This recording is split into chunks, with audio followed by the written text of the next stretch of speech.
Good evening. Can you all hear me? Good evening. According to Verizon, it's 6 o'clock, so we're going to go ahead and get started. Thank you all so much for coming out tonight. On the behalf of the NAACP Springfield branch, we'd like to welcome you here tonight. I just have a saying, a quote. The time is now to stand up and fight. The time is now to do what's right. The time is now to take a stand. Springfield, the time is now to do what we can. So welcome. Give yourselves a hand for being out here tonight.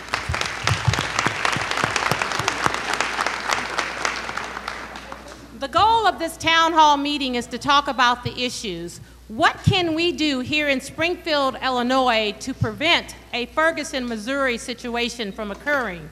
As we know, a situation like that can occur anywhere. The NAACP is the oldest, the boldest, the most loved, the most hated civil rights organization in the world. We work hard to end discrimination of any kind. We fight against injustice anywhere, and we really appreciate your support and your willingness to come out tonight. But one other thing we need to let you know, the NAACP is just not about black folks. It's about all folks, and you're here tonight, so it shows that you're concerned about the Springfield community. As you know, the NAACP, again, was founded because of the 1908 race riots that took place here in Springfield. It took white individuals, Jewish individuals, as well as black individuals to address this issue. And if they can address it over 100 years ago, Springfield, it's time for us to have open dialogue about what's going on in our community today. So again, we thank you for coming out tonight. I'm going to ask the panel members to introduce themselves and to tell us, and we're going to start with the police chief since he's down on this end to my right. He's going to introduce himself, talk about the Ferguson situation and what he feels that we can do to prevent that situation from happening here in Springfield, Illinois. The rest of my panel members will follow and introduce themselves, so I won't mess up anyone's name or title, and talk about that situation and add anything else that they feel that's pertinent to the conversation. After we've allowed them to talk 8 to 10 minutes on this various topic, we will open it up to you. We ask that we be professional and polite. Go to each of the mics. I have Kathy on this side. I have Donald on this side. We will allow you 3 minutes to ask a question and wait for a response from one of the panelists. If you're directing it towards a panelist, state that individual's name. If you're just wanting someone up here in general to answer your question, let us know that as well. We are going to follow up within, let's say, the next 2 months after the election is over, because it's not about politics tonight. It's about people. It's about saving our black males and saving all of us here in Springfield, Illinois. So again, welcome. We appreciate you. You guys, let's give our youth a hand as they're coming in.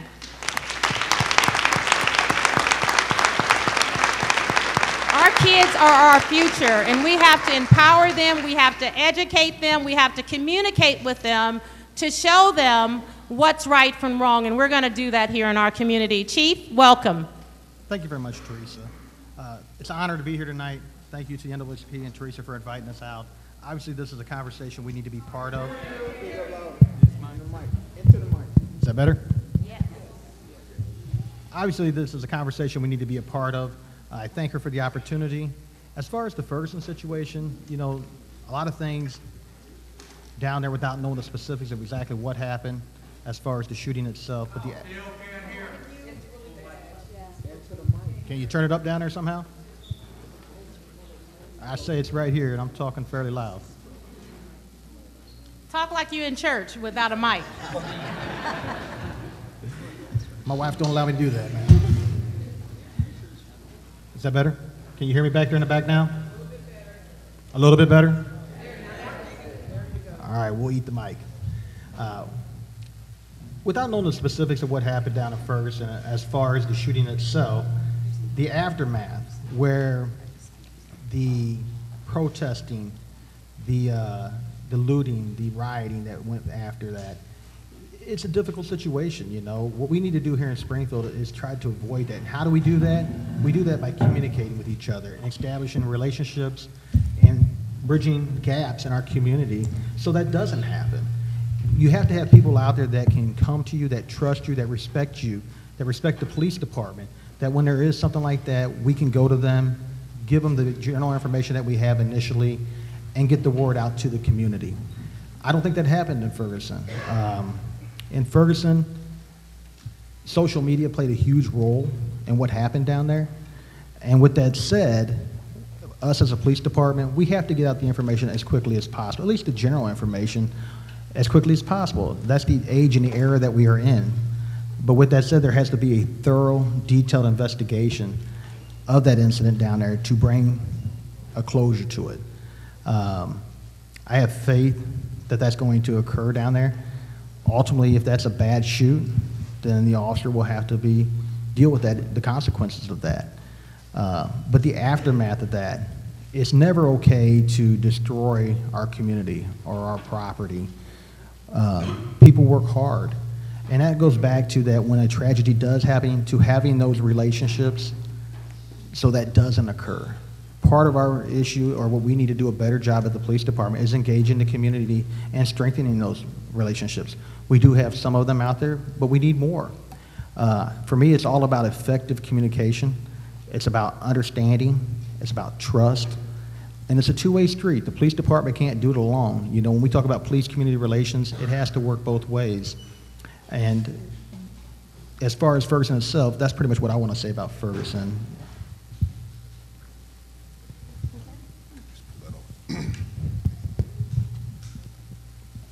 Can everybody hear me clearly? Okay. My name is Dr. Alonzo DiCarlo, new to Springfield. I am the chair of social and behavioral sciences at Benedictine University, effective next week.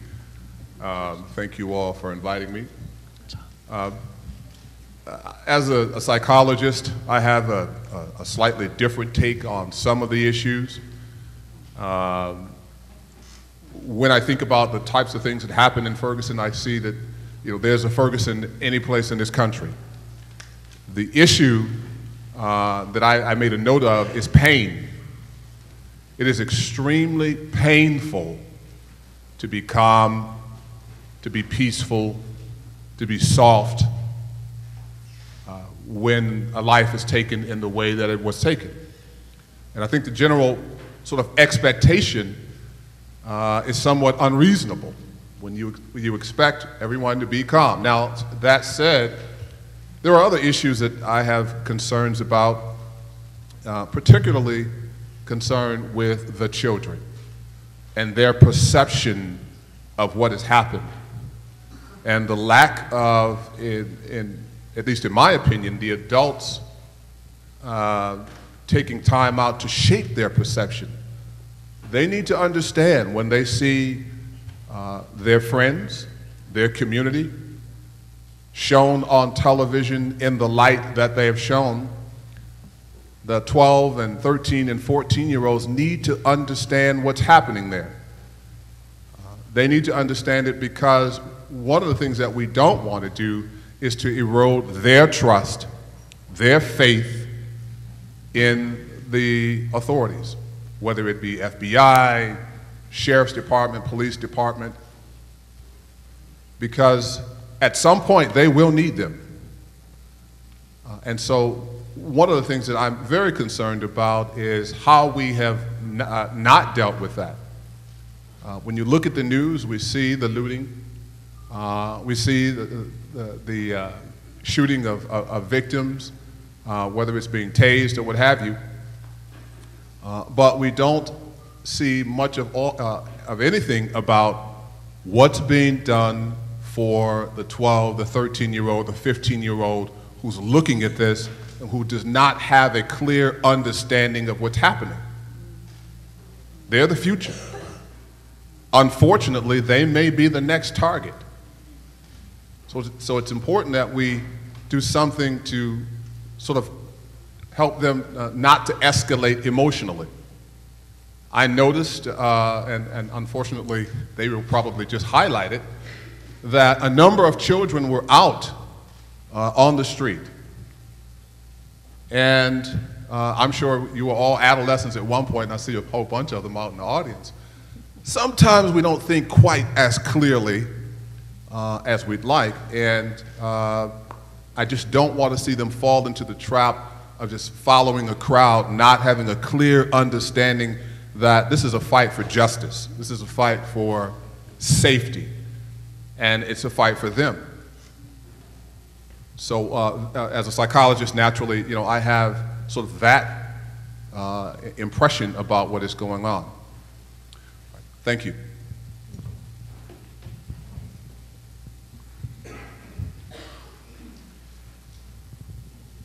My name is Charles Ferguson. I am the pastor of Pleasant Grove Baptist Church here in Springfield, Illinois. I am a 33-year-old husband and father of a 7-week-old child. And as I sit and I've taken some time to think about this evening, that keeps coming to my mind, whether it's Ferguson, whether it's dealing with the issue of racial profiling, anything that we deal with tonight, it comes back to one general thing for me, and that is basically the value of life. I've had to sit back and I've had to think for a second. I have a son that will be raised in a world where more and more people do not value life. And if we're honest, there are many people that are in positions, whether it's political, in the religious sect, in all areas of life. You have those that mean well and they value life, but there are those do not value life. And unfortunately, when you have a situation that highlights many different factors, like Ferguson, like in New York City, let's go a little further, black on black crime in Chicago, where I'm from, Columbus, Ohio, where the murder rate has gone up and up. All around the country, this incident is not just about who didn't do what, who was in the wrong about something that may or may not have happened prior to that moment. It's about life. A lot of people have objectified human beings for so long that unfortunately it's taken a Ferguson, Missouri for us to realize that life is still valuable and sacred. It took conflict for us to come together tonight, and please don't misunderstand, I am grateful that I am here. I am grateful that I am among these individuals, and I'm grateful that I was even thought of to be in this dialogue. But what it comes down to for me is that if we don't get back to valuing life, anything we talk about, anything we deal with, anything we even attempt to try to do will be in vain. I have only one well, I have many resources, but one that I use all the time. When Jesus was dealing with a man that was blind, he was among his friends and they brought him to Jesus, and Jesus decided to take this blind man and take him outside of where he was and treat him. Spit, put some stuff on his eyes, laid his hands on him. And after he laid his hands on him the first time, he said, "What do you see?" He said, "I see men walking around like trees." Interesting. Human beings being trees. Trees are objects. Human beings are human beings. So after one touch, that man only saw humanity in objective form. But it took a second touch from Jesus for him to see clearly that things are things and people are people. My prayer is that through this dialogue that we get to a point where we see things for what they are. Our black males, they're not statistics, they're human beings. Our children are not statistics, they are human beings. Those that are in law enforcement, they are not statistics, they are human beings. People that are in positions of power are not gods, they are people. I ask that we call ourselves to be reminded that we are still flesh and blood, that we still feel, that if it was your child, whether black, white, or anything else, how would you feel? If it was a misunderstanding that led to something, how would you feel? And after you work through your feelings, what is it that you are going to do? What is it that we are going to do to make Springfield what it ought to be? And that is a place where our children can grow, where our people can grow, where our city can flourish, and where people can feel safe in becoming all that they are meant to be. Thank you very much, Pastor. Before we continue on, I just need to thank a couple of people. News Channel 20 approached me and said, hey, Teresa, what are you guys going to do about the Ferguson situation? I said, we're going to wait. We're going to pray. We're going to see what's going on down there, and we're going to get together and have some type of dialogue. So that's what led to the establishment of tonight's town hall meeting. So thank News Channel 20. Then I received a call from WMAY and said, hey, we're interested in what you're going to be doing. We'd like to be a part of it. And Jim Leach and his team, every day they talked about race relations in Springfield and what we could do to move our agenda forward. Then I received a call from the State Journal-Register. They said, not only do we want to do an article, but we want to streamline it live. And this has not been happening before. It's never happened before. We also ask that if you tweet tonight in the room, that you tweet #RaceSPI. And lastly, I want to thank the School District 186 in Southeast High School for opening up their doors. When we were talking about where could we host this, let's give Southeast and School District a hand.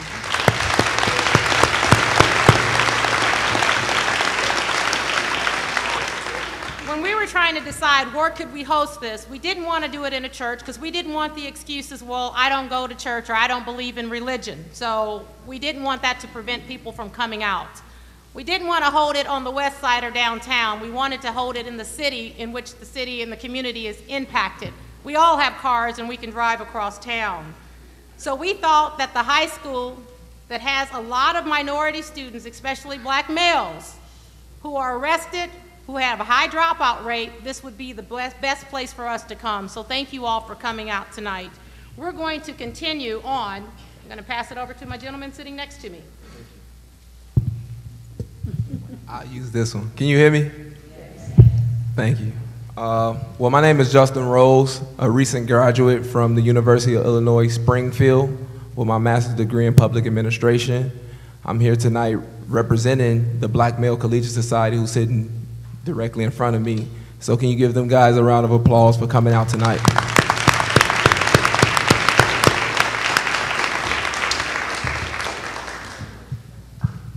I guess I'll start off by saying when I heard about Ferguson, immediate feelings and ideas popped in my head. I thought, first off, I am taking it back, I'm taking a step back. I am Trayvon Martin. I'm Eric Gardner. I am Mike Brown. So naturally, hearing the news, I became frightened. Being an inner city black male and coming to Springfield, with similar demographics of that of Ferguson, I had no choice but to be afraid.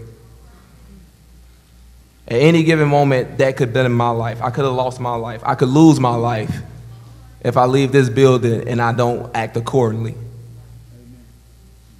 Then feelings of outrage. Do I create more problems? I could, right? Naturally, I could. Do I create more problems? Or do I attack the problem tonight with a solution? and that's speaking to the youth.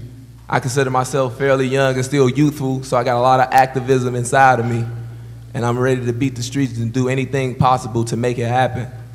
But we just all need to come together and make it work.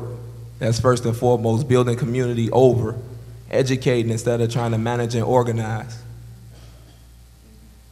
So then that gives the opportunity to unify, right?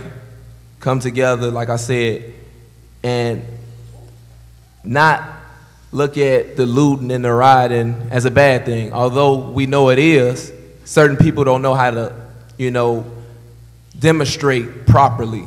But does that make them any less of a human being because they're trying to get out their feelings of expression? I take the time, I talk to my guys often before we even came here, and I told them freedom of expression is going to be the death of us, right? Said it jokingly, but it's actually true. If we don't take the time to educate each other on suppressed knowledge, on things that, on our background, our subcultures, that mean so much to the communities we inhabit, we will hurt ourselves, we will kill ourselves day by day. So like I said, I'm here on behalf of the Black Male Collegiate Society, the University of Illinois, Springfield, Chicago, every black male, every youth in here. I'm here to say that I'm here to fight and do whatever I can, so please utilize me as much as you can, and let's just be vessels to one another and help, save our youth, save our black male, as Teresa stated so eloquently. Thank you.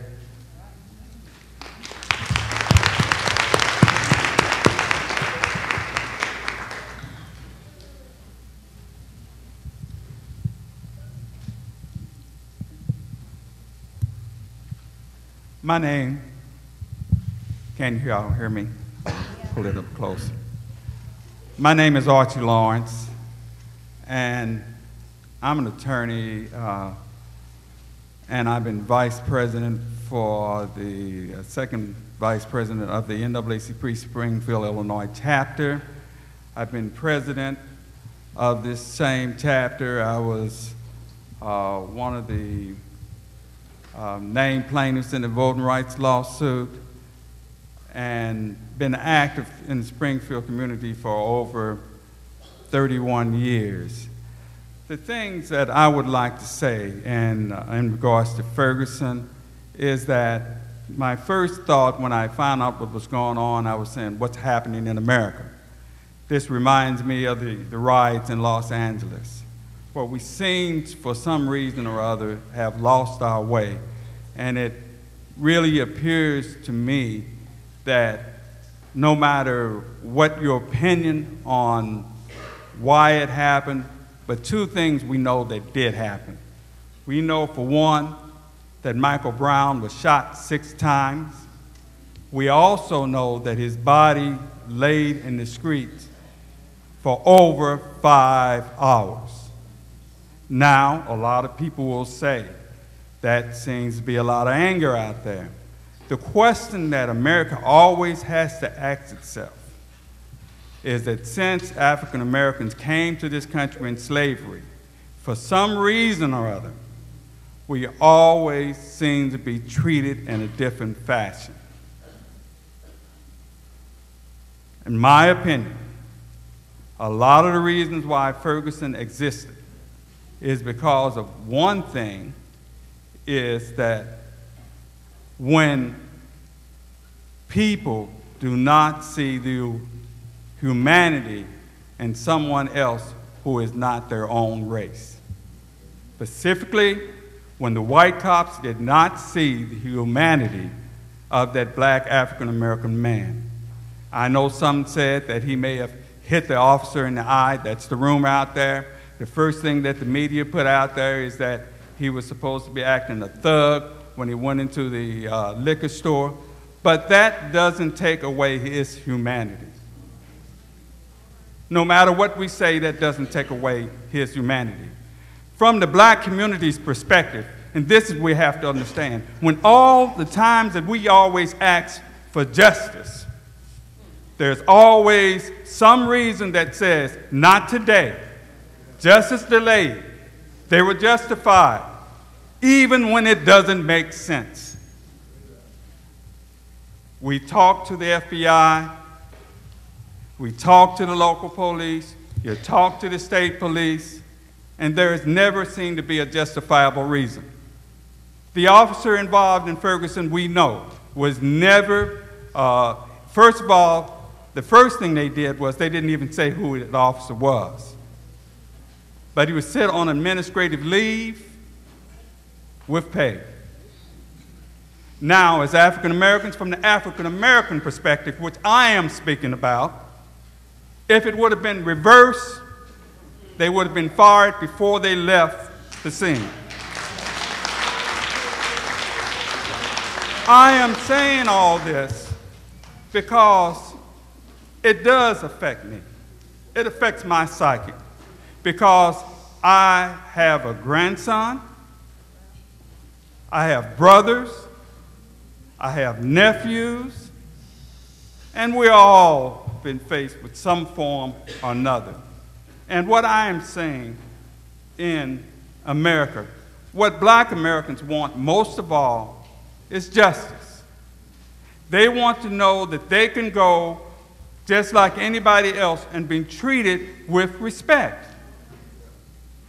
What we often have in cities like Ferguson, in cities like New York, you have police officers who come in from other places who seem not to care about the community other than to pick up a paycheck.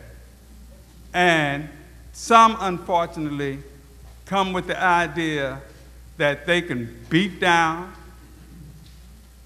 in any course, in any way, or shoot at someone without thinking about the consequences, because they know that in most instances, the blue coat's going to be in effect. No other officer, no matter how honest, no matter how decent, is going to ever say you were wrong. The unions, what did the union do? First thing the union did in Ferguson, the first thing they did was say, we're with it, we're backing it. They don't even know what happened. And so, with those things happen, lack of transparency, the history, and we can't forget the history. We've been lynched, we've been shot at, in all kinds of situations. And I know, before everybody get out of here and say that Archie Lawrence is anti-cop, I'm not anti-cop. I even, in fact, thought one day that I would be a cop myself. But I do know, and I hope that everybody who dons that uniform know one thing.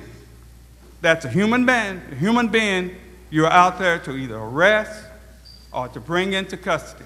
You're not supposed to be judge, jury, and executioner. You are supposed to do your job in a professional way. And the police departments have to look at things a little differently. I was in Vietnam, and one of the things that we used to do around about this time of day and in the evening, they would tell everybody, you either do one or two things. You either stay on the base, but if you decide to go downtown, what you ought to do is to be inside. And what they would do is that they would load up with those, we call them armored personnel carriers, APCs. You probably saw that in Ferguson. And they would go downtown and they would patrol the streets. And we would call it like an invasion. Those are like invasion tactics that they would use. And they would do that because they were in a war zone. Why are we using the same tactics, the same type of equipment in Ferguson among our own citizens? It doesn't stand to reason to me. It seems to me that when you ask for solutions, one of the things that you have to do is, how are you policing the streets? Do you have a dialogue with the people that you are policing? It's amazing that it seems that the only people are shot are black and brown youth. Is that a statistical incident? What goes on? I believe that it's a mindset. And that mindset needs to be changed. I've been down at City Hall in situations. We were talking about one situation, I think it was loud music, and I heard one of the officers, overheard one of the officers said, you know, what does those people want? What about what we want as human beings, as the whole community wants and what they need? We need dialogue. We need to talk about these things before they happen if you are going to prevent a Ferguson. But more importantly, you need to treat those youth the same way you would treat those youth on the other side of town. You see, of another race. The same way you would treat the white youth, you need to treat the black youth in the same manner. And I suspect that if you did that, you'll find out there'll be less Fergusons, because what it appears to be in America is that the black male has become a commodity. He's become a commodity from the prison system. We are expelling youth in the second grade, mind you. When I went to school, you couldn't even think about a kid being expelled in the second grade. Everybody said, well, times have changed. Well, we know that times have changed. But I like to tell you this, and like the pastor would probably tell you, human beings don't change. Technology changed. Only thing different now is we're finding about who we are. And the solution to all these problems is dialogue. And we have to deal with that. And just put it frankly, what the community needs and what Ferguson's going to be looking for is justice. And Lord, I pray that there be a thorough investigation of what went on, that it be a fair investigation of what went on, and that the community will accept that, no matter the police officers or the community as a whole.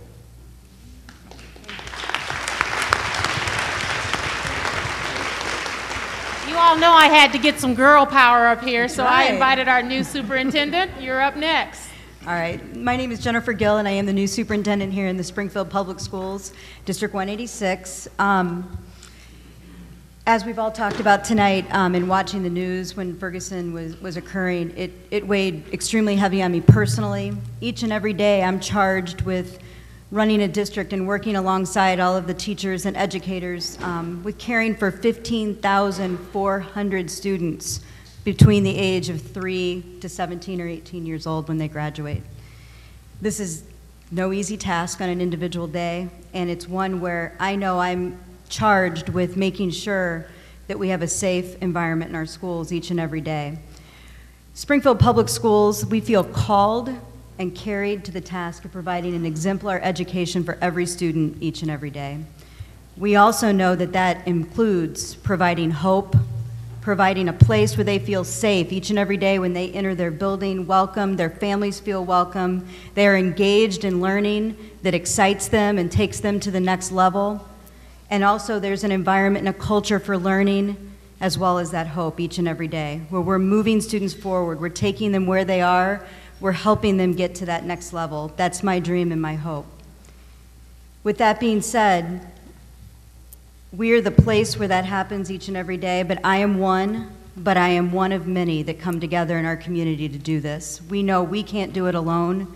We need the help of the Springfield community and the many organizations that support us each and every day, that support our youth after school, that support our youth on the weekends, and all of the families who come together to support us on a given day and that we support them in return.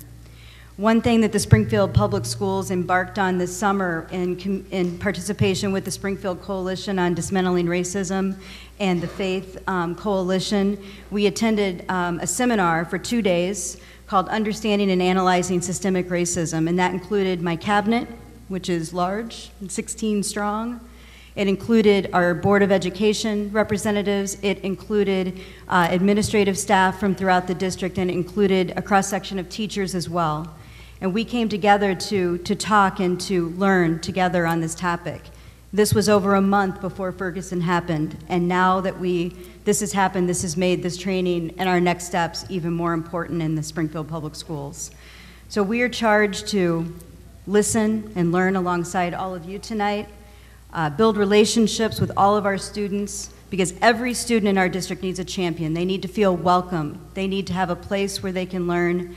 And I just thank all of the representatives from the community and the Springfield District 186 staff and family that I see out in the crowd tonight. So thank you for having me. Thank you.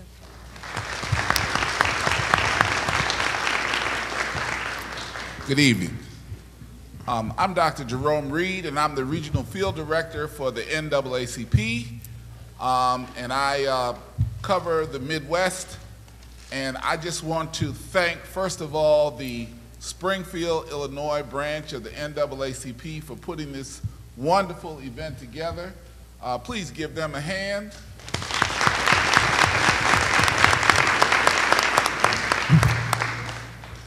And I think one of the best things we can do tonight is to begin a dialogue that helps us to understand what racial profiling is. Because to a large extent, that's what we're talking about here. We're talking about Trayvon Martin, who was walking through the neighborhood wearing a hoodie and was profiled as being suspicious. And because of it, his life was taken for walking down the street while black. There was a similar situation in Ferguson where two young men were walking in the middle of the street and they ended up getting in an altercation with a police officer, and as a result, Mike Brown is dead. That officer didn't necessarily know anything else about Mike Ferguson or what he may have done beforehand, but he stopped him and got into a verbal confrontation with him because he was walking down the street while black. And we have to ask ourselves, how do we profile people? Because we do. There's at least 3 of us up here that y'all just know were football players. Okay? You make an assumption. But when you make assumptions and it's coupled with power and authority, people can end up dead. I went to school on academic scholarship. I didn't play nothing. All right? And I'm bigger than the chief and I'm bigger than Reverend Ferguson. Okay? I just like pizza. I'm just trying to keep it real because we make judgments when we see people and we automatically assume things about them, and you don't know nothing about that person. So if you saw me on the weekend in my gym shoes and my pants is hanging down and I got my sweatshirt on and I'm going to Sam's Club and I'm gonna come back with a couple of big boxes of food, you might look at me and say, oh man, there go one of those guys. Maybe we need to ask him what he's doing. Did he steal that stuff? There was a video that ABC ran a few days ago, and they had an actor, and the actor was a guy stealing a bike. They had 2 guys. One was a white guy, and then one was a black guy. And when people would ask him, is that your bike? What are you doing? Why are you stealing that bike? The guy would say, well, technically it's not mine, but can you help me get this, off? He had saws and hammers and everything. And the white guy was able to take the lock off the bike and ride away. When the black guy was doing it, not only did a crowd gather, but they physically started taking the tools from the man and was ready to dust him off. And these were just actors. They were in a park cutting a chain off of a bike. This is how we make judgments about people, and we have to examine that. So what does racial profiling look like in Springfield? In New York City, last year, black men between the age of 14 and 24 were stopped 168,126 times by police officers. The total population of black men and boys in New York City between 14 and 24 is 158,406. So that means the total number of stops exceeded the total number of black men and boys living in the city. Help me, somebody. There's a dead cat on the line somewhere because these numbers don't add up, and I don't have a calculator. So we've got to ask ourselves, in a city like Ferguson that was 60% black, why were 94% of the traffic stops black? White folks the only one that don't use the turn signal? I mean, no, really. I mean, or was it that black people were just being singled out for driving while black? Thank you.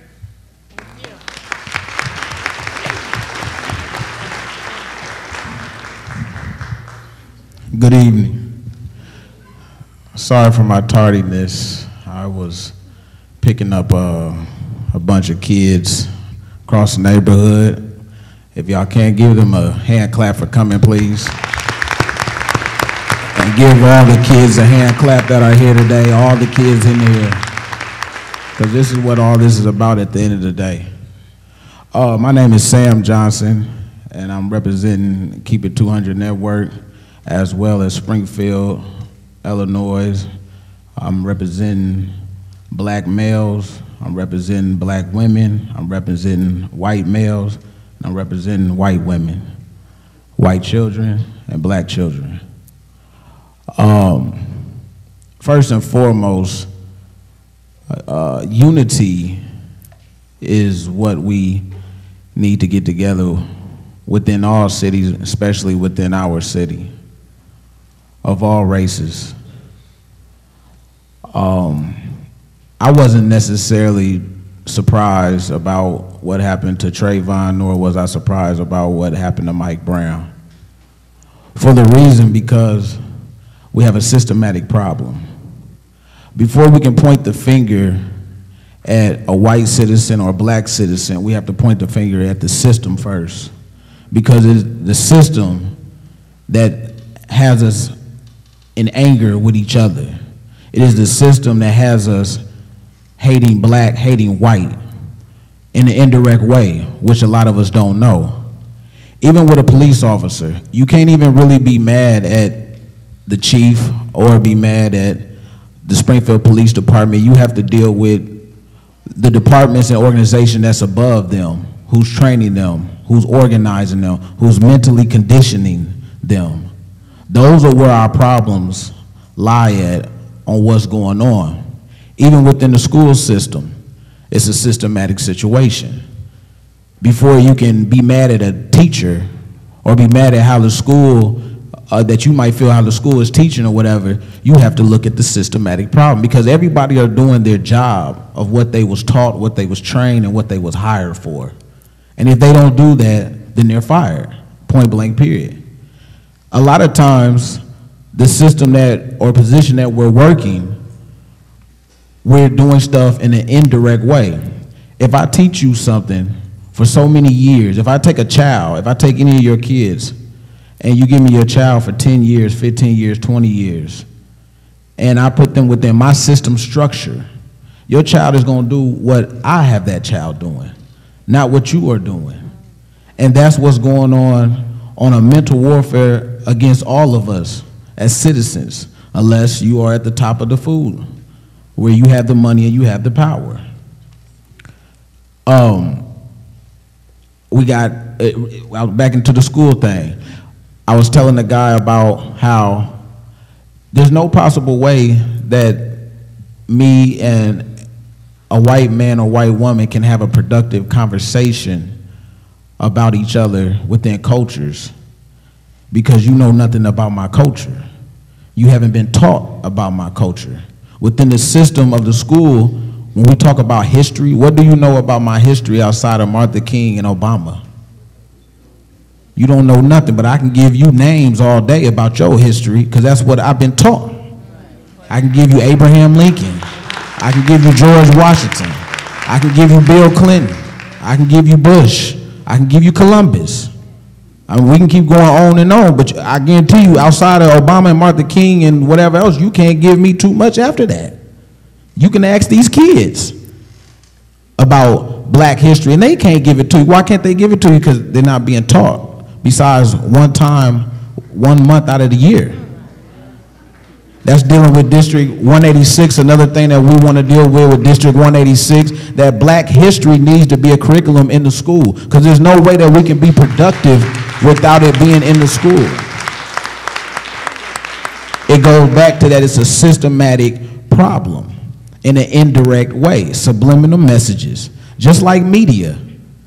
The whole Ferguson thing and everything, as you see, is dwindling down more and more. Why? Because media is not reporting about it no more. The mega medias are not reporting about it no more. So when media leaves it alone, we're going to leave it alone. When media sit down, we're going to sit down. That's a systematic structure.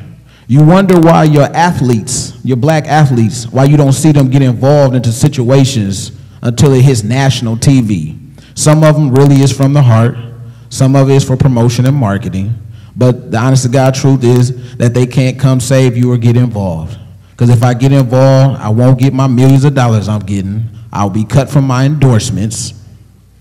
You know, I won't be able to do what I do. That's just what it is. Just like anybody else who's working their job. If you get to talking about black or whatever it is, you're gone. Even if me as a black man, if I'm talking about white, trying to help the white community, I'm gone. Because it's a systematic problem. Until us as people come together of all races, until we come together and challenge the system, nothing is ever going to change. We can sit here and we can meet all day and we can get high off all the conversation and all the stuff that we're up here saying and the questions you ask, but when you go out, the people in power, the people with the money, they sit back, and until you challenge the system, you don't budge me. You don't put no fear into them in no form or fashion.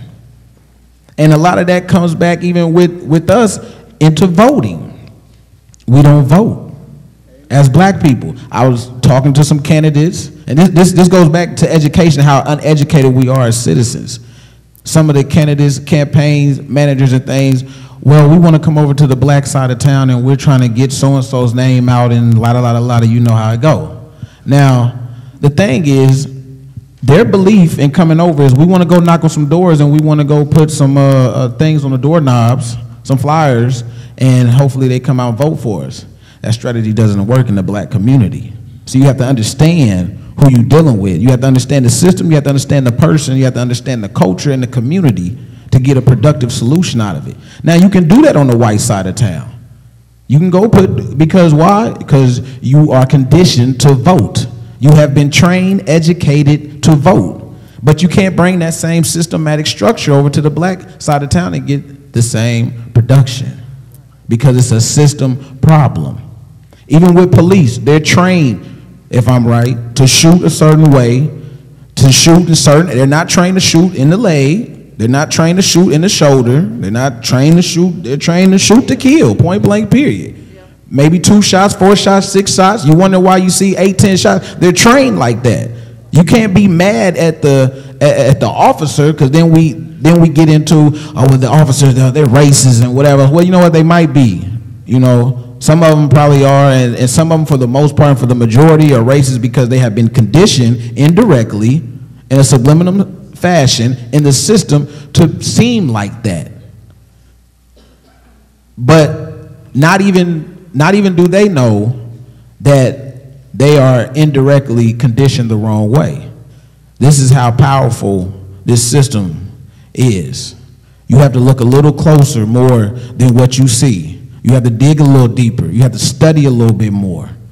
And until we challenge the system, nothing's ever going to change. We talk about equality. Let's be honest. We can put a toss-up. You have white and you have foreign. I don't know who's in first place. I don't know who's in second place. But I know one thing, they're there. We know in third place, you have the black race. Now, if we want to talk about equality, and we just want everybody to be, we want people to have justice, but we also want equality. That's what black people want. We don't want to be better than nobody else's community and everything else. We just want our equal share of the pie. We just want to be able to do what everybody else is able to do. That's it, that's all. But how can you have equality if 1 or 2 cultures are above another, and then you throw equality in there? In that particular, let's just say today, we're going to have equality. Everybody's equal today. Will the black race still catch up with all the other races if they're already behind? No. You would have to really stop, take greed out, and allow the poverty and the struggling classes to catch up in order to have real equality. If you can't do that, if that can't be implemented into the structure, we're doing nothing. So first and foremost, you have to understand the fight that we're dealing with. You have to be ready for it. You have to be ready. You have to ready to sacrifice your whole life for these kids first off and foremost. You have to put everything aside, all your value of your money and your houses and all that. You might lose all that. You might get fired. You might lose a lot of money. But if you're really for the kids, that's what it's about. That's what it comes down to. And that's how serious that this war is that is on us as black and white citizens in America. Thank you.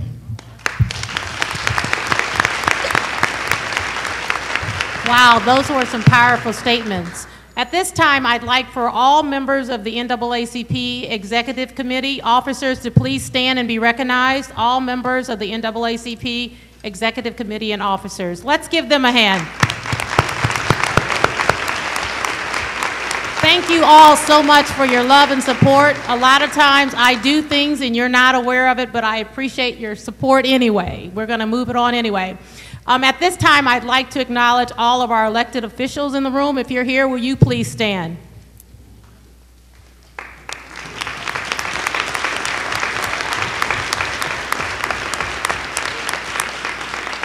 Thank you. Sam brought up something really interesting, voting. You know, we're having all these wonderful canvassings and voter registration drive, but what's more important is to show up on election day. If you don't like what they're doing, people, the only way we're going to change it is to vote them out and to vote someone else in. So talk to your elected officials. Find out what their visions are, because it's not about politics, it's about people. It's about the people of Springfield, and you're here tonight. So we're encouraging you, if you're not a registered voter, please go out front and register to vote. The other thing is to show up on election day. One of the things that we're working on in Springfield is souls to the polls on Sunday. We are working really hard. In other states, they have souls to the polls on Sundays.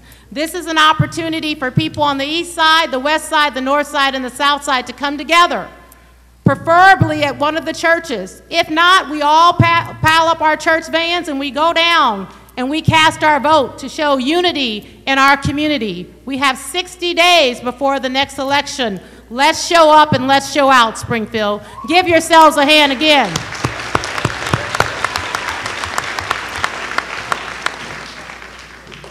I was told we have over 350 people here tonight. That is awesome. We need another 350 to join us. Please go out and spread the word. If this is important to you about fighting for change and making a difference in Springfield, we need to hear your voices. We're talking about education, information, and communication. That's what we're doing here tonight.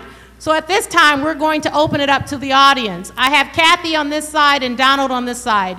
You have 3 minutes, they're timekeepers. If you have a question or a concern or a comment, please address the panel.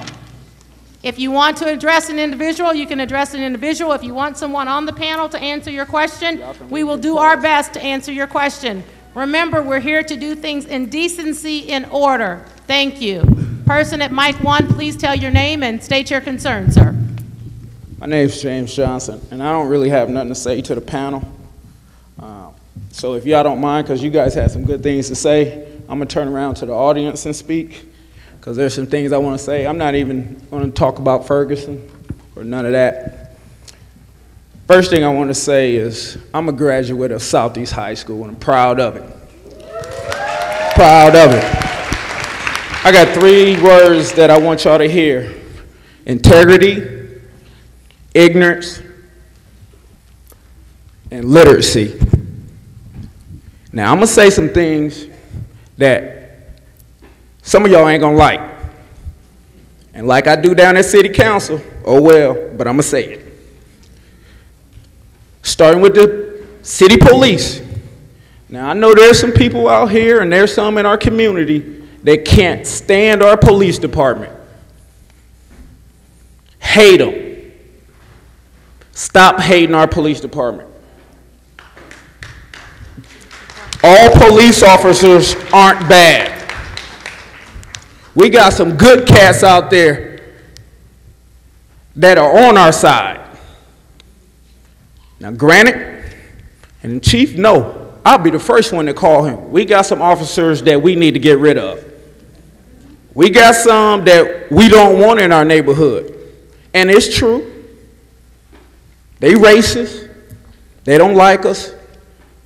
And we're one gunshot away from being Ferguson. And the chief will tell you, but I've called him a couple of times already because how they addressed me. We as human beings, citizens of Springfield, we got to do better. We got to be smarter than the ignorant cops. Them cops who pull you over and address you wrong, do what I do. I got a voice-activated pen.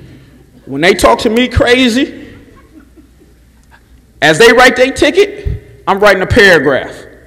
I'm writing a summary, because I'm going straight to IA, and I'm going to put it in their file, and then I'm going to want a response. So we need to start doing that instead of pointing the finger and being mad at all of them. Now, I'm going to move forward because I know I only got 1 minute left. But there's an article. This is why black people are upset and mad. I pass it around to some. But there's a cartoon article about shooting black teenagers. Everybody in this room should be mad and pissed off at this article. This is why we are afraid of some people. This came out in February in the Illinois Times. No one said anything about it because I guess they thought what the old Willie Lynch says, if you don't want us to know about it, put it in a book. Well, guess what? I read. Intelligence, literacy, respect. This stuff, somebody's going to have to be accountable for. You cannot put this stuff in Illinois Times and a producer or somebody approves it and then let it go out in circulation. This is why a lot of people don't respect white males and white police officers and so on. And now that y'all know, state of Illinois is a right to conceal and carry, so they're carrying guns. And there's somebody that's just ready to pull that trigger because some black teenager, and this is what it says in here, a black teenager. That means your time's almost up, James. Hurry up. If you want copies, I got it right here. I'm done. This is all I want to say because I only got 3 minutes, but there's more to come. Oh, hold on, before I go. Because everybody is quick to be on Facebook and do these ICE challenges. To all the black males, to all the males, to everybody. You around here wearing your pants down and sagging, ICE challenge, pull them up. All right. Pull them up, put a belt on. State your name, sir. Good evening. My name is Vinod Gupta, and one of the panel members talked about equality, and in State Journal Register of July 21, a letter to the editor was published by me, written by me, and title was Residential Segregation in Springfield. And according to US Census, there's a lot of disparity in housing according to races in Springfield. And I suggested in that letter that the mayor appoint a task force to suggest how to reduce the disparity in housing. And there was no response. Then I contacted Springfield Housing Authority, and then I contacted US Housing and Urban Development Authority, and I got a letter from the regional administrator of US Housing Urban Development, and they said that City of Springfield is grantee of federal funds. City of Springfield has to conduct a study called Impediments to furthering fairer housing. And then after doing all this, I got an email from Willis Logan, assistant to the mayor, and he asked me to contact Sandy Robinson for that. And task force does not cost anything, and one has to make a beginning somewhere. And at the end of my letter, I stated a journey of 1,000 leagues begins with a single step. And we have to make a beginning. It's a very difficult issue, very difficult problem, but so was removal of slavery, and so was removal of laws equal but separate. So let us do something about that, and this is addressing the panel member said that mentioned equality, so that's why I'm bringing it up. Thank you. Thank you. Bob, before you go, this gentleman was standing there, so if you can let him go first. Thank you. Thank you. My name is Bruce Rushton, and this question is directed to Chief Winslow. I appreciated what you said about getting as much information out as quickly as possible and your assessment of the aftermath of the Ferguson incident. My question is, do you have a protocol in place for releasing information in the wake of an officer-related shooting, and what is that protocol? And I'm particularly interested in the Garrity statement. For the benefit of the audience that might not understand what a Garrity statement is, a Garrity statement is a statement made by a law enforcement officer that cannot be used against him in a court of law, but can be used to make employment decisions. And the officer is compelled to tell the truth in a Garrity statement or face dismissal. I would like to know, one, how quickly can you release reports in the wake of an officer-involved shooting? Two, how quickly will you release a Garrity statement in the wake of an officer-involved shooting? And three, what can we do to improve this? Because frankly, well, not to be editorial, we know that there hasn't always been a free flow of information between the Springfield Police Department and the media and the citizenry, as history has shown. Mr. Rushton, thank you for your question. Obviously, there's not a protocol for when to release information, but there is a duty to release information of what you can without interfering with an investigation, especially an officer-involved shooting.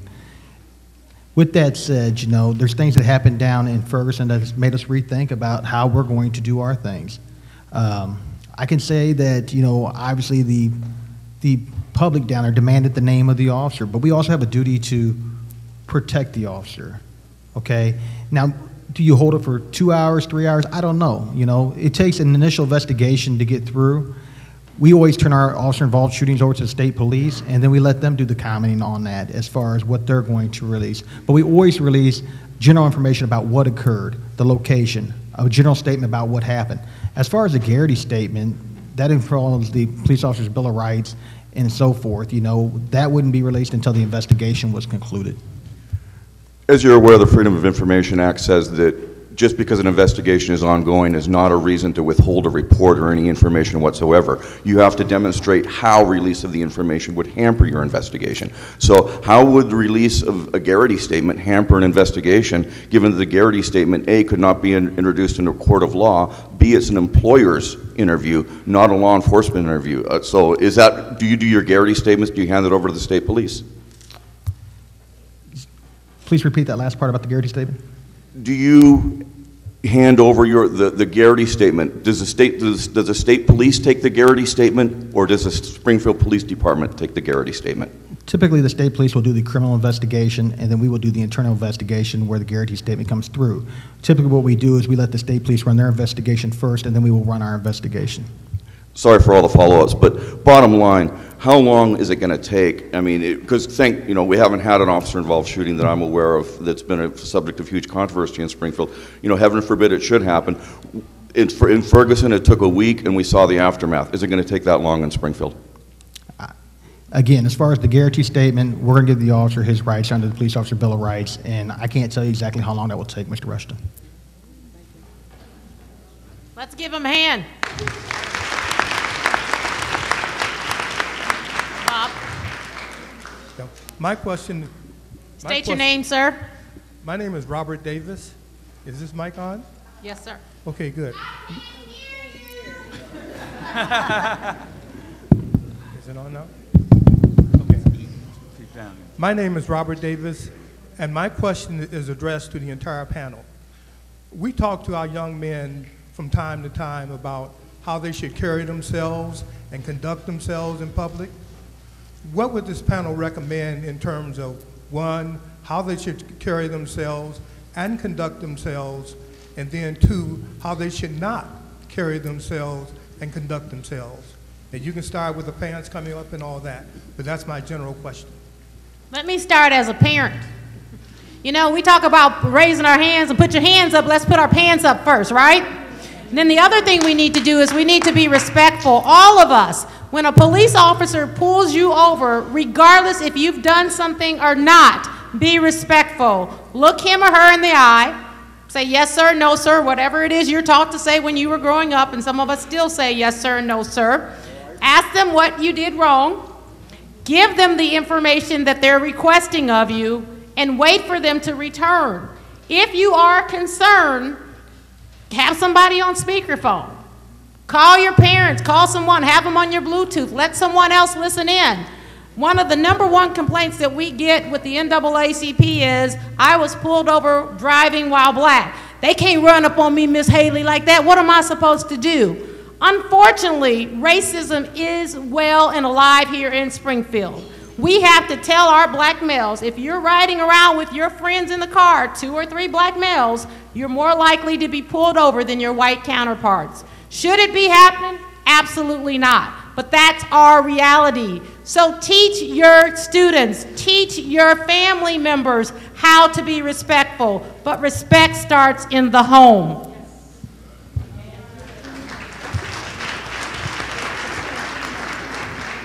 I'd like to make a quick comment on that, and I agree with you 100% in terms of telling youngsters how to carry themselves.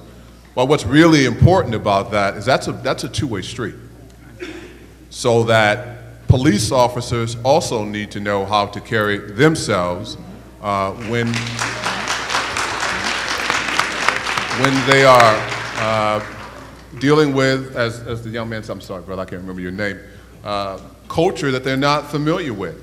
So it's difficult to carry yourself in an upstanding way. You want to be respectful when the only time or the only engagement you have with authority is when you see them arresting someone. And so when I say bi-directional, you know, I can't speak for the chief, but there are ways in which the police can be involved in the community, in the schools, in the lives of youngsters when they're not arresting them.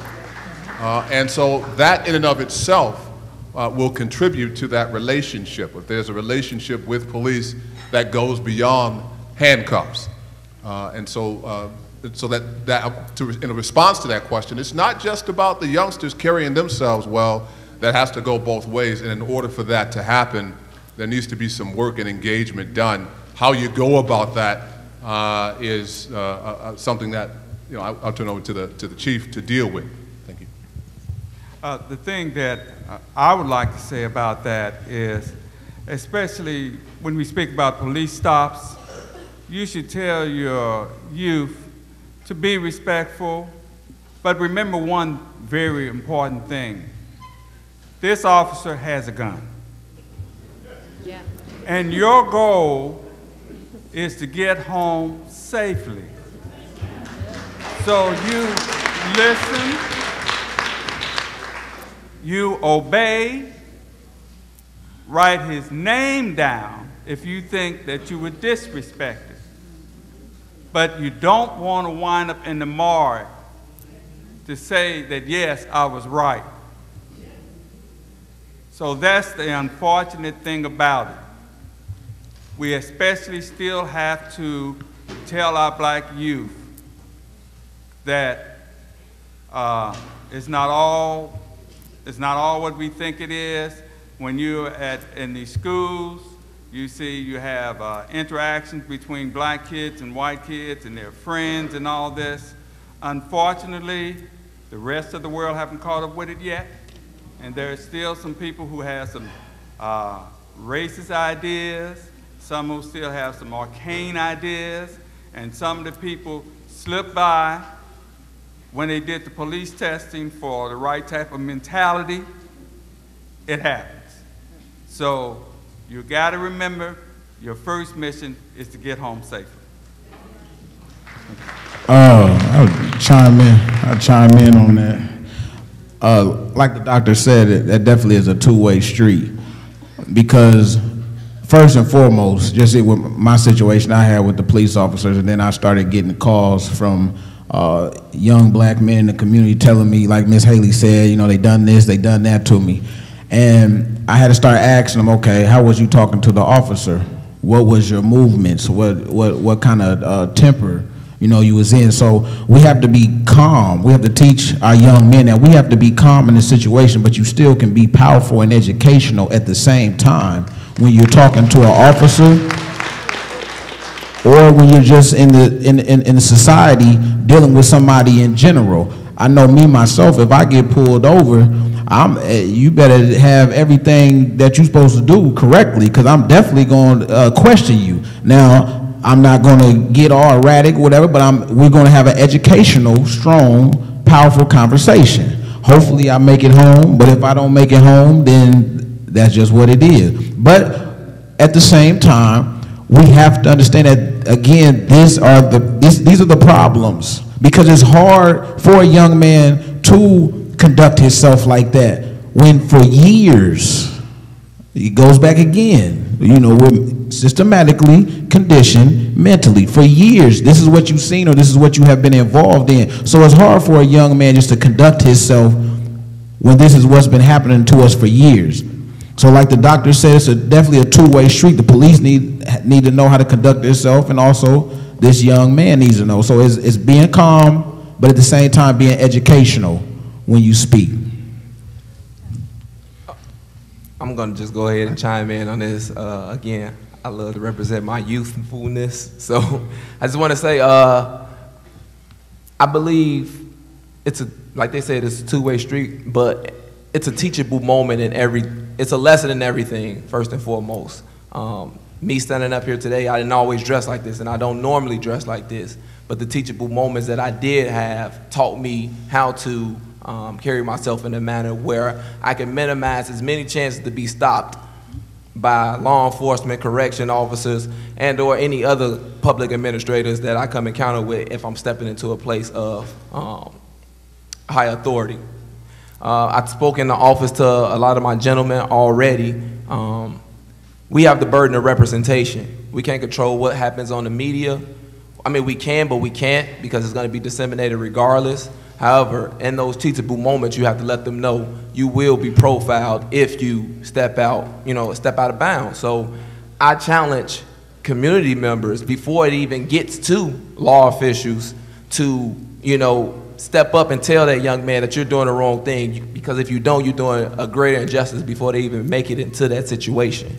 So make every moment a teachable moment and do your part, and don't be afraid to go up into a youthful young man and tell him, hey, that ain't the way to do it, young brother, and make it a teachable moment. So, it's gonna take time, even though we don't have time on our side, but again, you gotta bear with them. There's growing pains and certain things that you have to experience, and just keep that in the back of your mind that, all right, in this setting, in this situation, I'm gonna make it a teachable moment to educate that young brother. Thank you. Thank you. To piggyback on that, I think that two-way respect is a huge point to make tonight. And I know anybody who's worked closely with me know that speaking respectful and listening is a two-way street.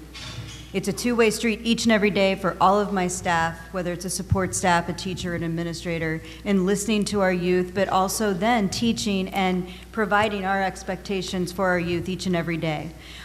We kind of talk with the 3 R's often. We talk about respecting others for your likenesses and your differences, respecting property in our schools that we go to each and every day, but more importantly, respecting yourself. And just call out to the families in the crowd and the students to really know that we put our dress code in place for a purpose, so that we can come to school and learn each day and dress for success, so that we can do the very best that we can.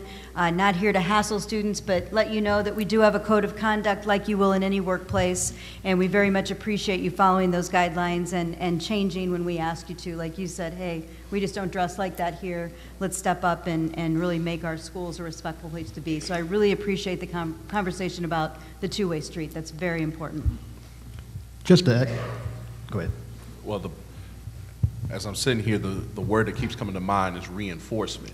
So if I'm to teach my son how to walk a certain way, talk a certain way, live a certain way, be respectful to his elders, to authority, so on and so forth, then the village concept comes in. It takes a village to raise a child, takes an entire community. So to reinforce, it takes everybody to reinforce not just good, wholesome values, no, things that are going to be used to help in facilitating the kind of community that we want to have. If we want to have respect, if we want to have people that are coming together, unifying across the board and creating the environment that we really want to see, then we have to constantly reinforce in the church, in any faith community, in every aspect. We have to, and I'll say it this way, we have to stop being afraid to reinforce it. Some of y'all know what I mean. And just in case you don't know what I mean, it means that you need to stop being afraid of actually saying to somebody, this ain't it. And what we have done, we have gotten to a place where we're so defensive and we're so, I don't know how else, but we're so defensive whenever if I look at one of the children in my church, for instance, if they're acting a fool, I look at them and say, this ain't it. Now, thank God their parents don't come at me crazy because they trust that I'm going to be the kind of pastor and kind of leader that will say, you need to what? Step up your game. You need to represent yourself well. And even if someone doesn't value that, you need to value that about yourself. And we need to say that there is value in being not only respectful, but respecting ourselves and saying we do have value in this community. So we have to reinforce that constantly in every area at all times. If we don't, then we're going to keep on having these conversations, we're going to keep on having town hall meetings, and we're going to keep on loving the sounds of our own voices.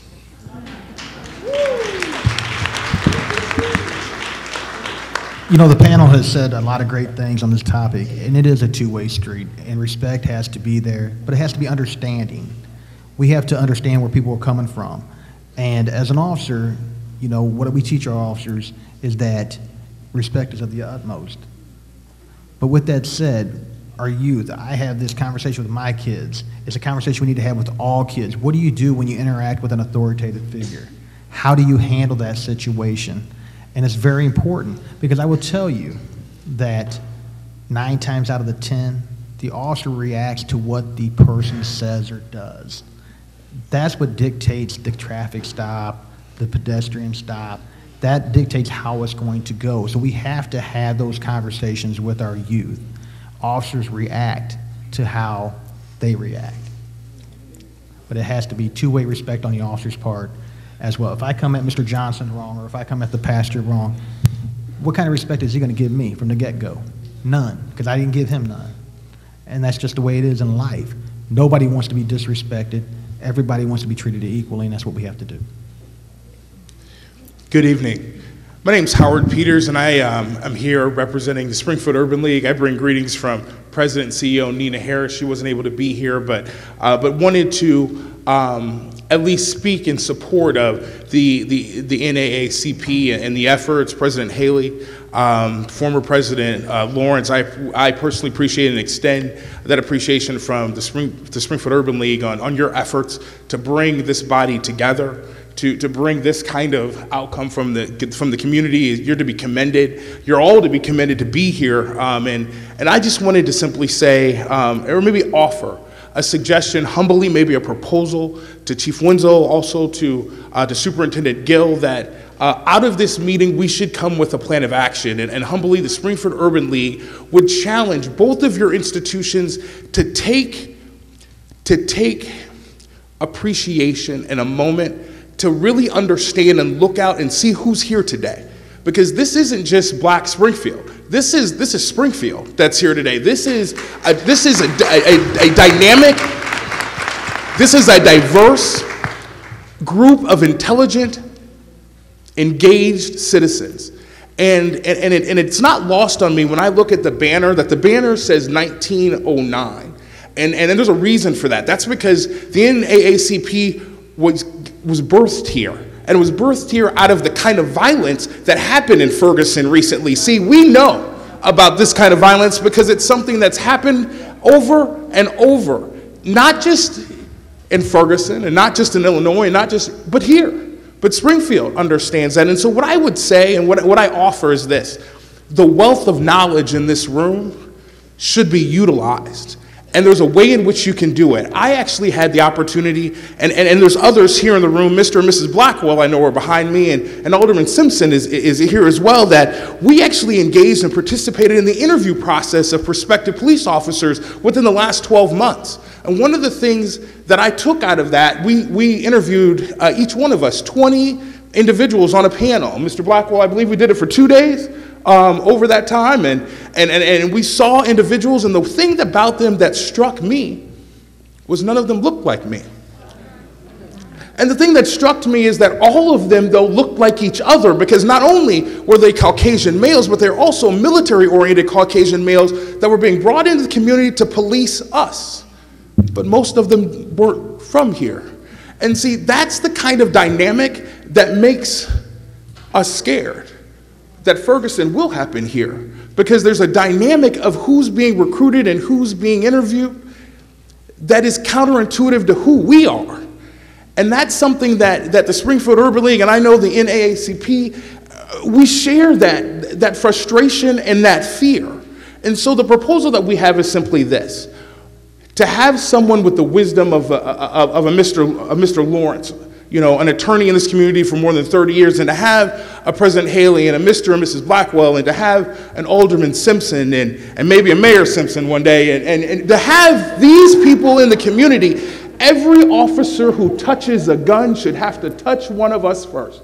They should have to speak to us. They should have to hear our stories. It's not just about how they react. They should react based on what's been presented, and we offer, Mr. Blackwell offers, and I offer, and others in this community offer our time and our commitment to engage those officers in a way in which you see fit, to make sure that they understand not just who African Americans are, but the people in this community that live in this community, and that their perspective and the way they might react, the basis for their reactions, can be something that's communicated to those officers. You shouldn't hire another employee unless they've spoken to this community in a meaningful way and heard from this community in a meaningful way. Because see, that's how we change a mindset. That's how we change a system, like the brother has indicated, because you have to engage us in a way that doesn't include your weapon in order for us to actually be able to engage you in a way that doesn't include fear.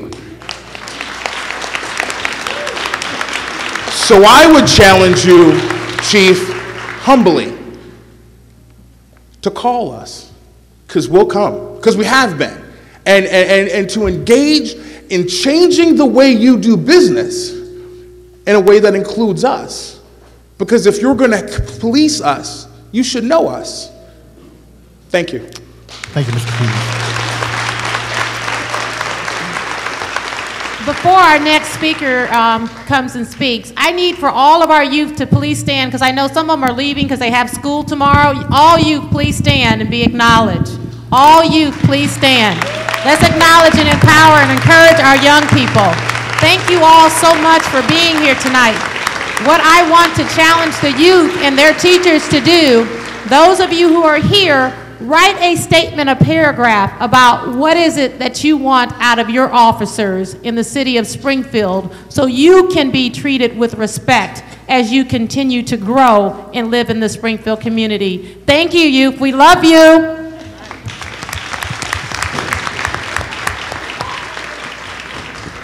Good evening. My name is Arminta Johnson, and I'm here because I am concerned about our youth within the Springfield community. I have on occasions worked with various organizations regarding education and also dealing with the issues of policing. I have 2 young men. My oldest son is 40. My youngest is 32. I have a problem with how I have seen and witnessed individuals being treated within the city of Springfield. Now, I believe in law enforcement. I believe in education.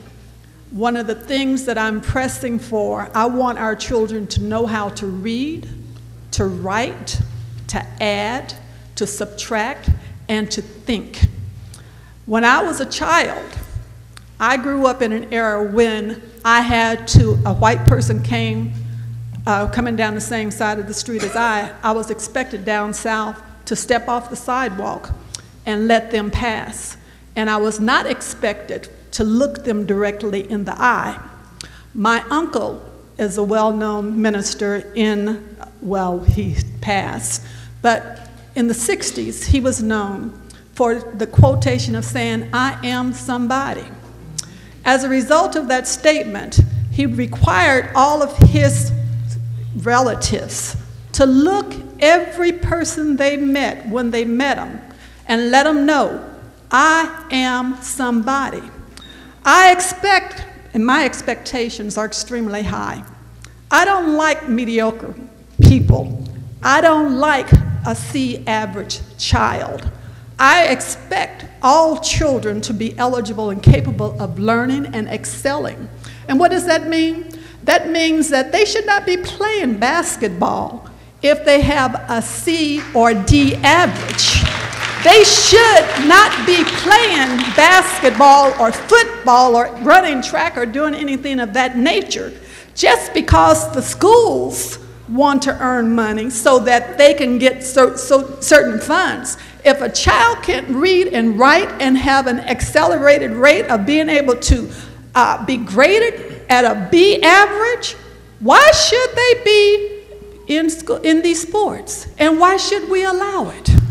My concern also is the fact that all of our, not all, but a large number of our children, our black boys, our black girls, are expelled from schools.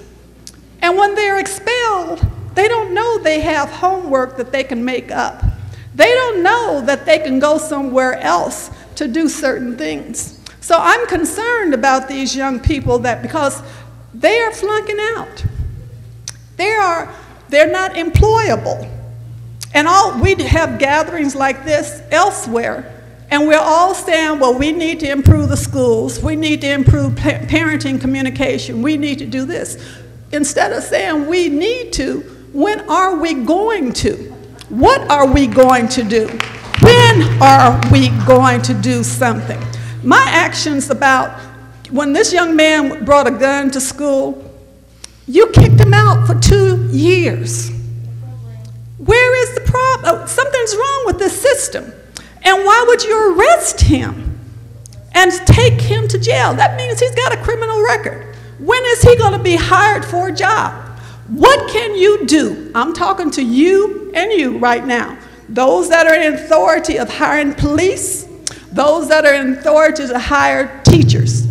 What can you do together to keep our boys from going to prison, from schools to prison? What can you do individually? And what can you do together with community leaders and others? I am somebody, and I know my children are. And I know these kids that we are representing today are also somebody. Thank you.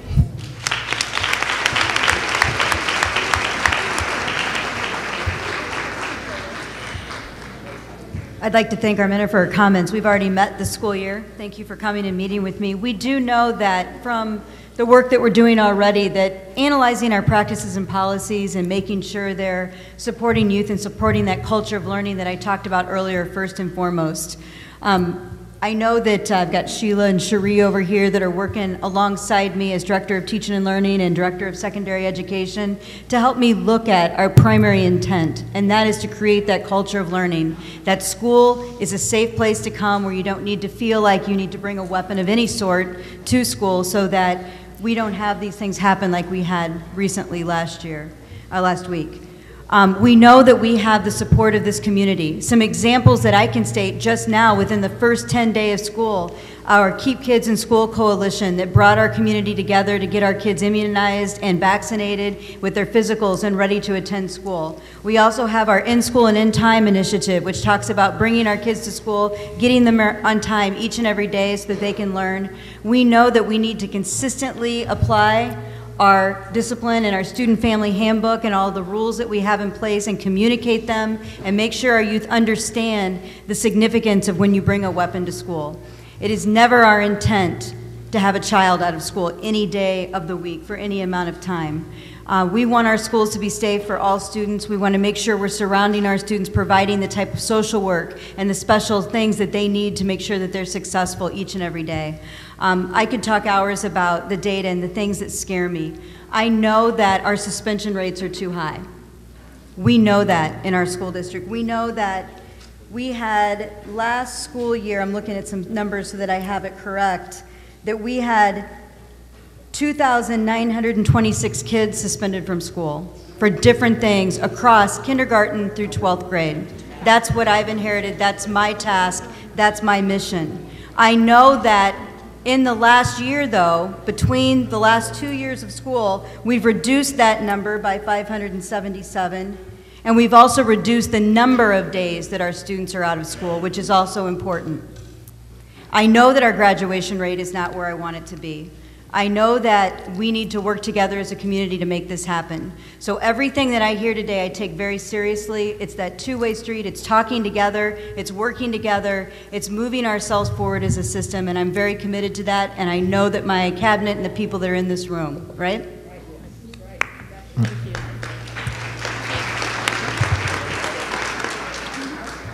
Obviously, in regards to the incident at Lanford High School, it's a very serious offense. And foremost, we are law enforcement officers, and we have a duty to protect and serve everybody. And that includes all of our children in that school. We do take it seriously. Obviously, we're just one aspect of the criminal justice system. There are alternatives out there that the state's attorney can decide on charging, not charging, deferring. There's different alternatives out there. I do sit on the current Juvenile Justice Council where we're looking at alternatives to DOC time for our youth.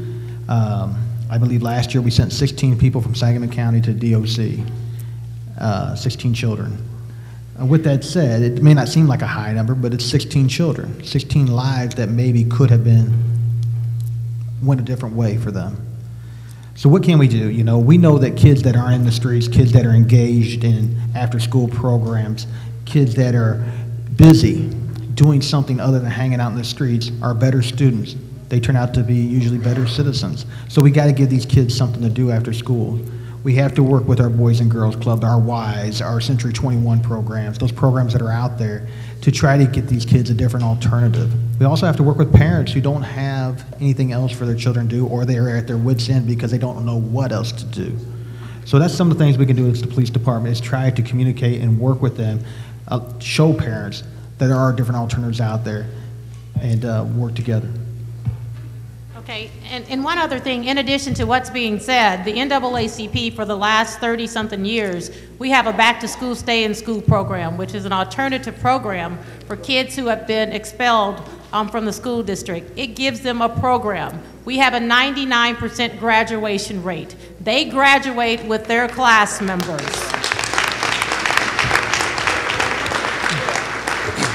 My name is Eddie J. Price, Jr. One of the thousands of things that Martin Luther King said that, other than I had a dream, is that a riot is the language of the unheard.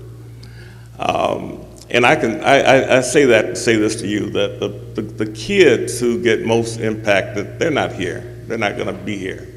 The parents who don't have hope and are really unbelievably poor, which is really happening in much greater numbers than what most of us are realizing. They're not here.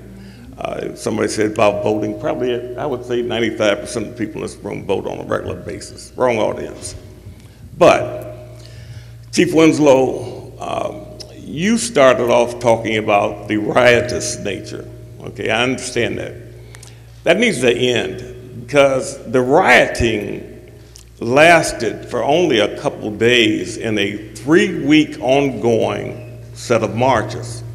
I was there, and I want you to know something. I don't know of a street in Springfield that is as narrow as the street that Michael Brown was killed on.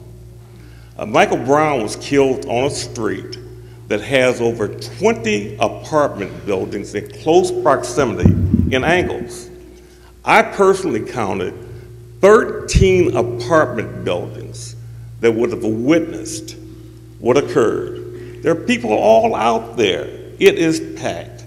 I don't know if it's private or public, but it was more to me of a housing authority than anything else. And everybody in their poll. It's that simple.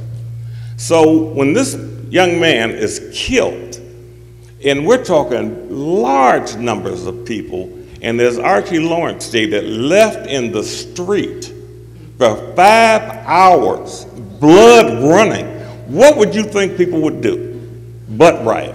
What else can they do? The police in Ferguson, this wasn't a new thing. That is a beat-down community that has similar numbers of police to the residents that this town does. 67% of the people in Ferguson are black. There are 53 police officers. 3 of them are black. The entire city council, there's a Hispanic minority on the city council. Everybody else is white. The administration is white. And the entire school board is white. 67% of the people are black. Those folks have been beat down for years, and there was a certain police type that was sought in that town. You know, I'm really kind of tired because I hear with the media always about the riots. The riots weren't that significant. There was very little attention paid to the black men that stood in front of stores in Ferguson that said none of this. When I was there last Saturday night, late, there were plenty of people my age and that literally were just sitting out and people are marching. Yeah, Yeah, 1 minute, okay. So I just want to say that to you, to say that this is a continuum. It's a piece that fits this entire country. We don't really look at the fact that we are about 4 generations deep of no hope. Superintendent Gill, unless the stuff I read is incorrect, 49% of black males that start high school in Springfield don't graduate. That is the folks that this impacts. I preach at a prison, Graham Correctional, and to walk into that prison, I've been going there for 5 years, and to see the tremendous numbers of us, and to try to talk hope to them. I worked at a couple parole houses here. There's just so little hope of what they will do so this is what we're really facing, and it's the economics is not something you can get away from. It is real. Most of the people in this room work, they have done something, and so they don't have they might have lost the sense of just how poor so many people in America really are, and there's little hope. But I want to go now, but I would like to hear from the superintendent. Fine that you went to the thing and all that, and the cabinet went, so be it. I want to hear how are you going to address the 49% that don't graduate, because that doesn't start in high school. That starts, and like this brother said here, it's a systemic thing that happens from a very young age. Thank you. Thank you.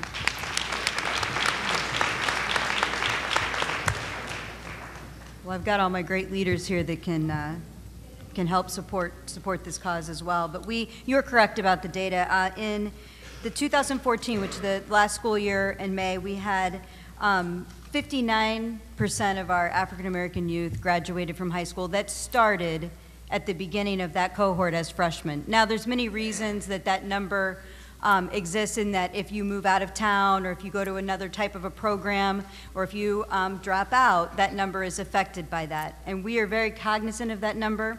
We also know that some of our programs that we put in place help that number grow. After 5 years, 61% of those students then graduated.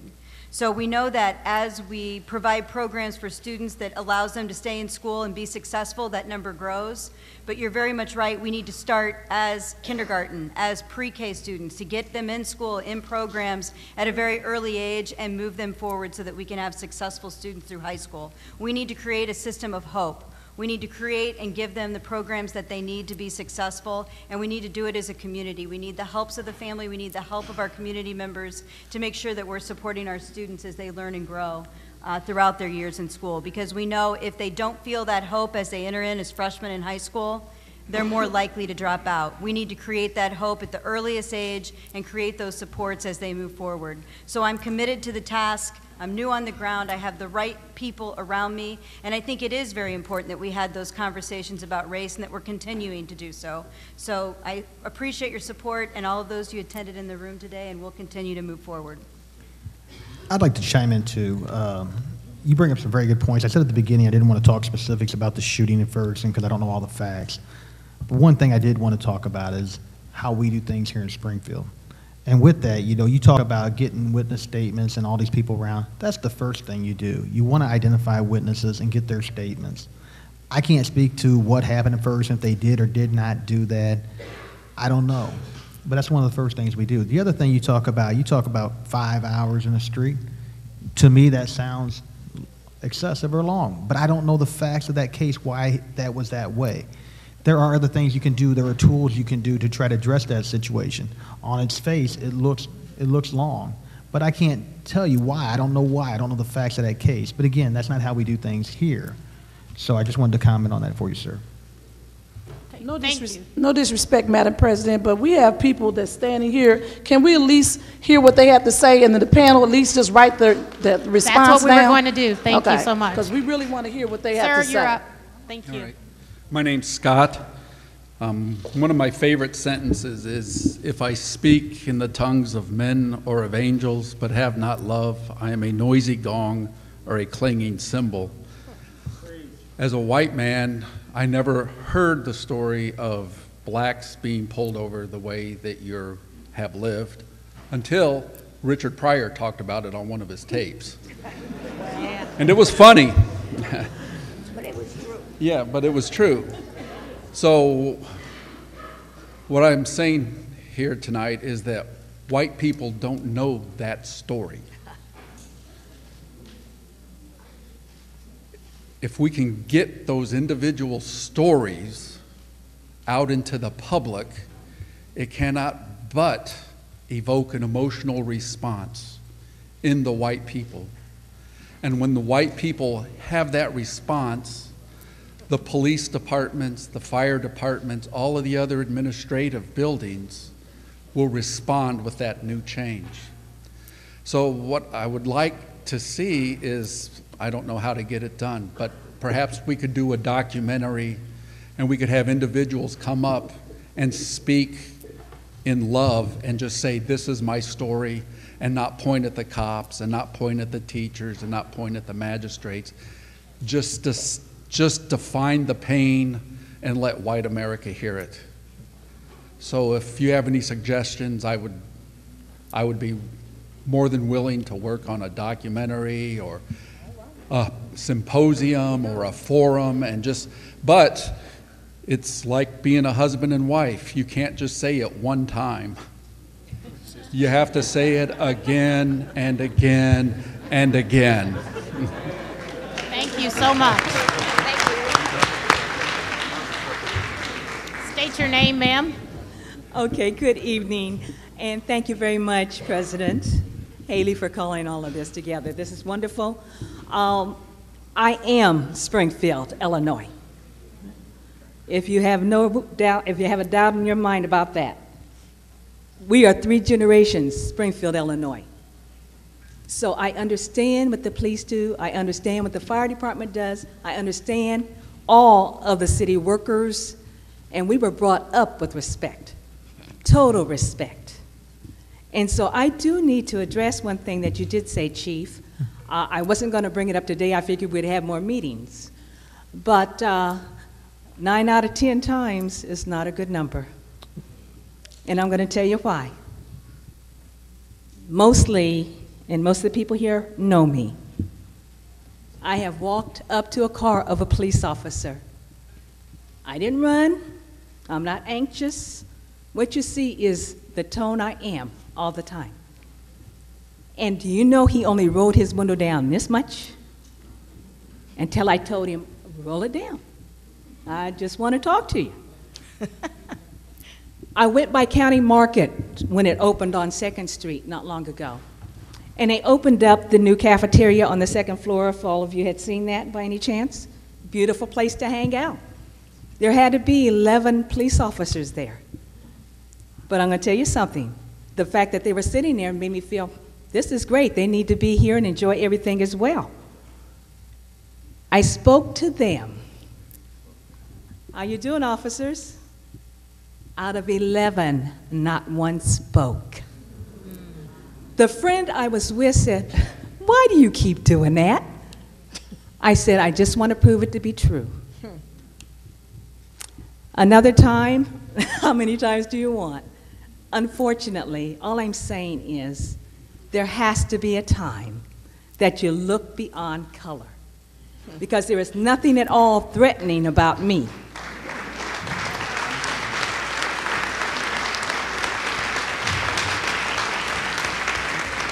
But I am my mother's daughter.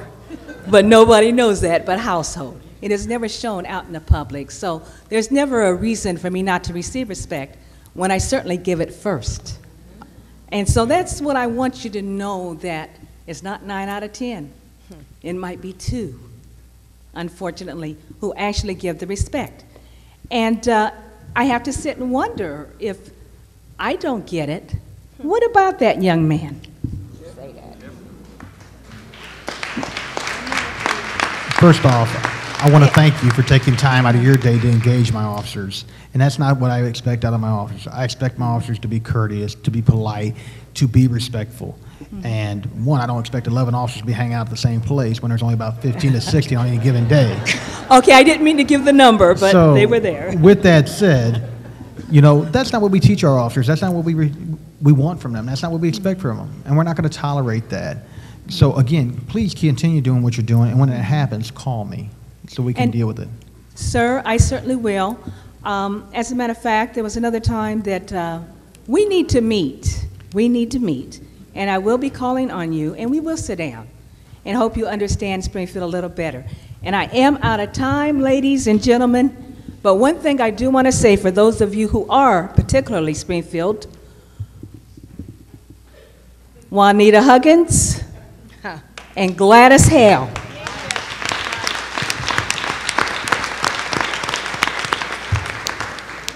I was blessed to work with them because they actually took me under their wings as we worked with the community youth. And I guarantee you, almost on our last event, we had, with total control, 750 kids in one location. It can be done. We need to stand by our children, and we need to let them know that we are there. Thank you very much. Thank you.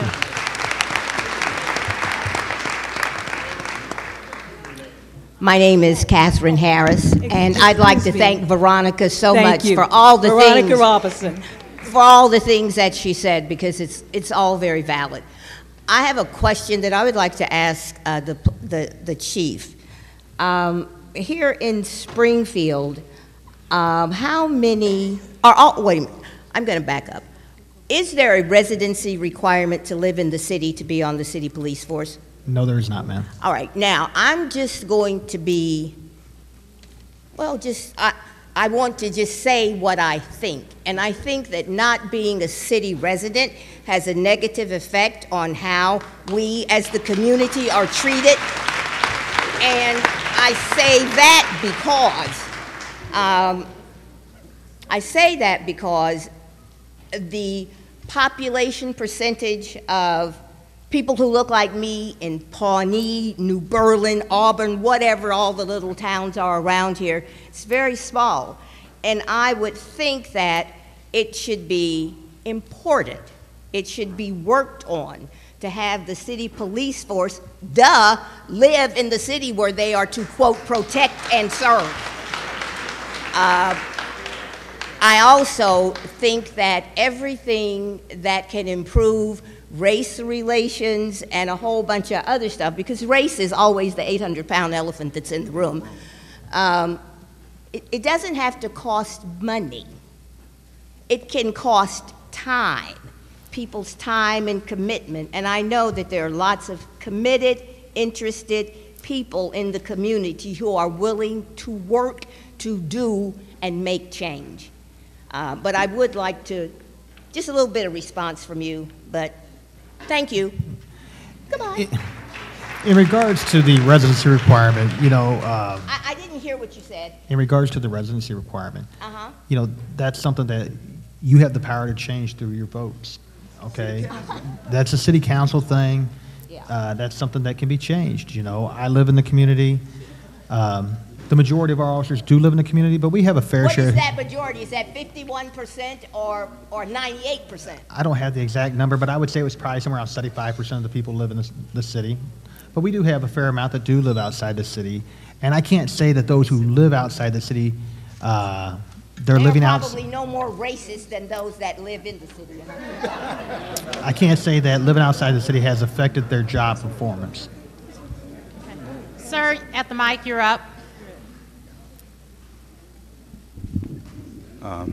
Thank you for being here, and I'm thankful for being here. I'm thankful for being here. Chief, Sir,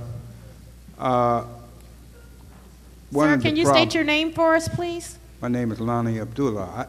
I'm not trying to be famous. I'm already known. They're listening on my phone all the time, you know, so, hey. Chief, I think that you need to implement a program or a class for your officers, all of them, on black history. Not history necessary about individuals and what they did, but you need to go back to the plantation where you get an understanding of how the morals and the scruples and the attitudes were made and molded and implemented inside of people who were once a great and a beautiful people.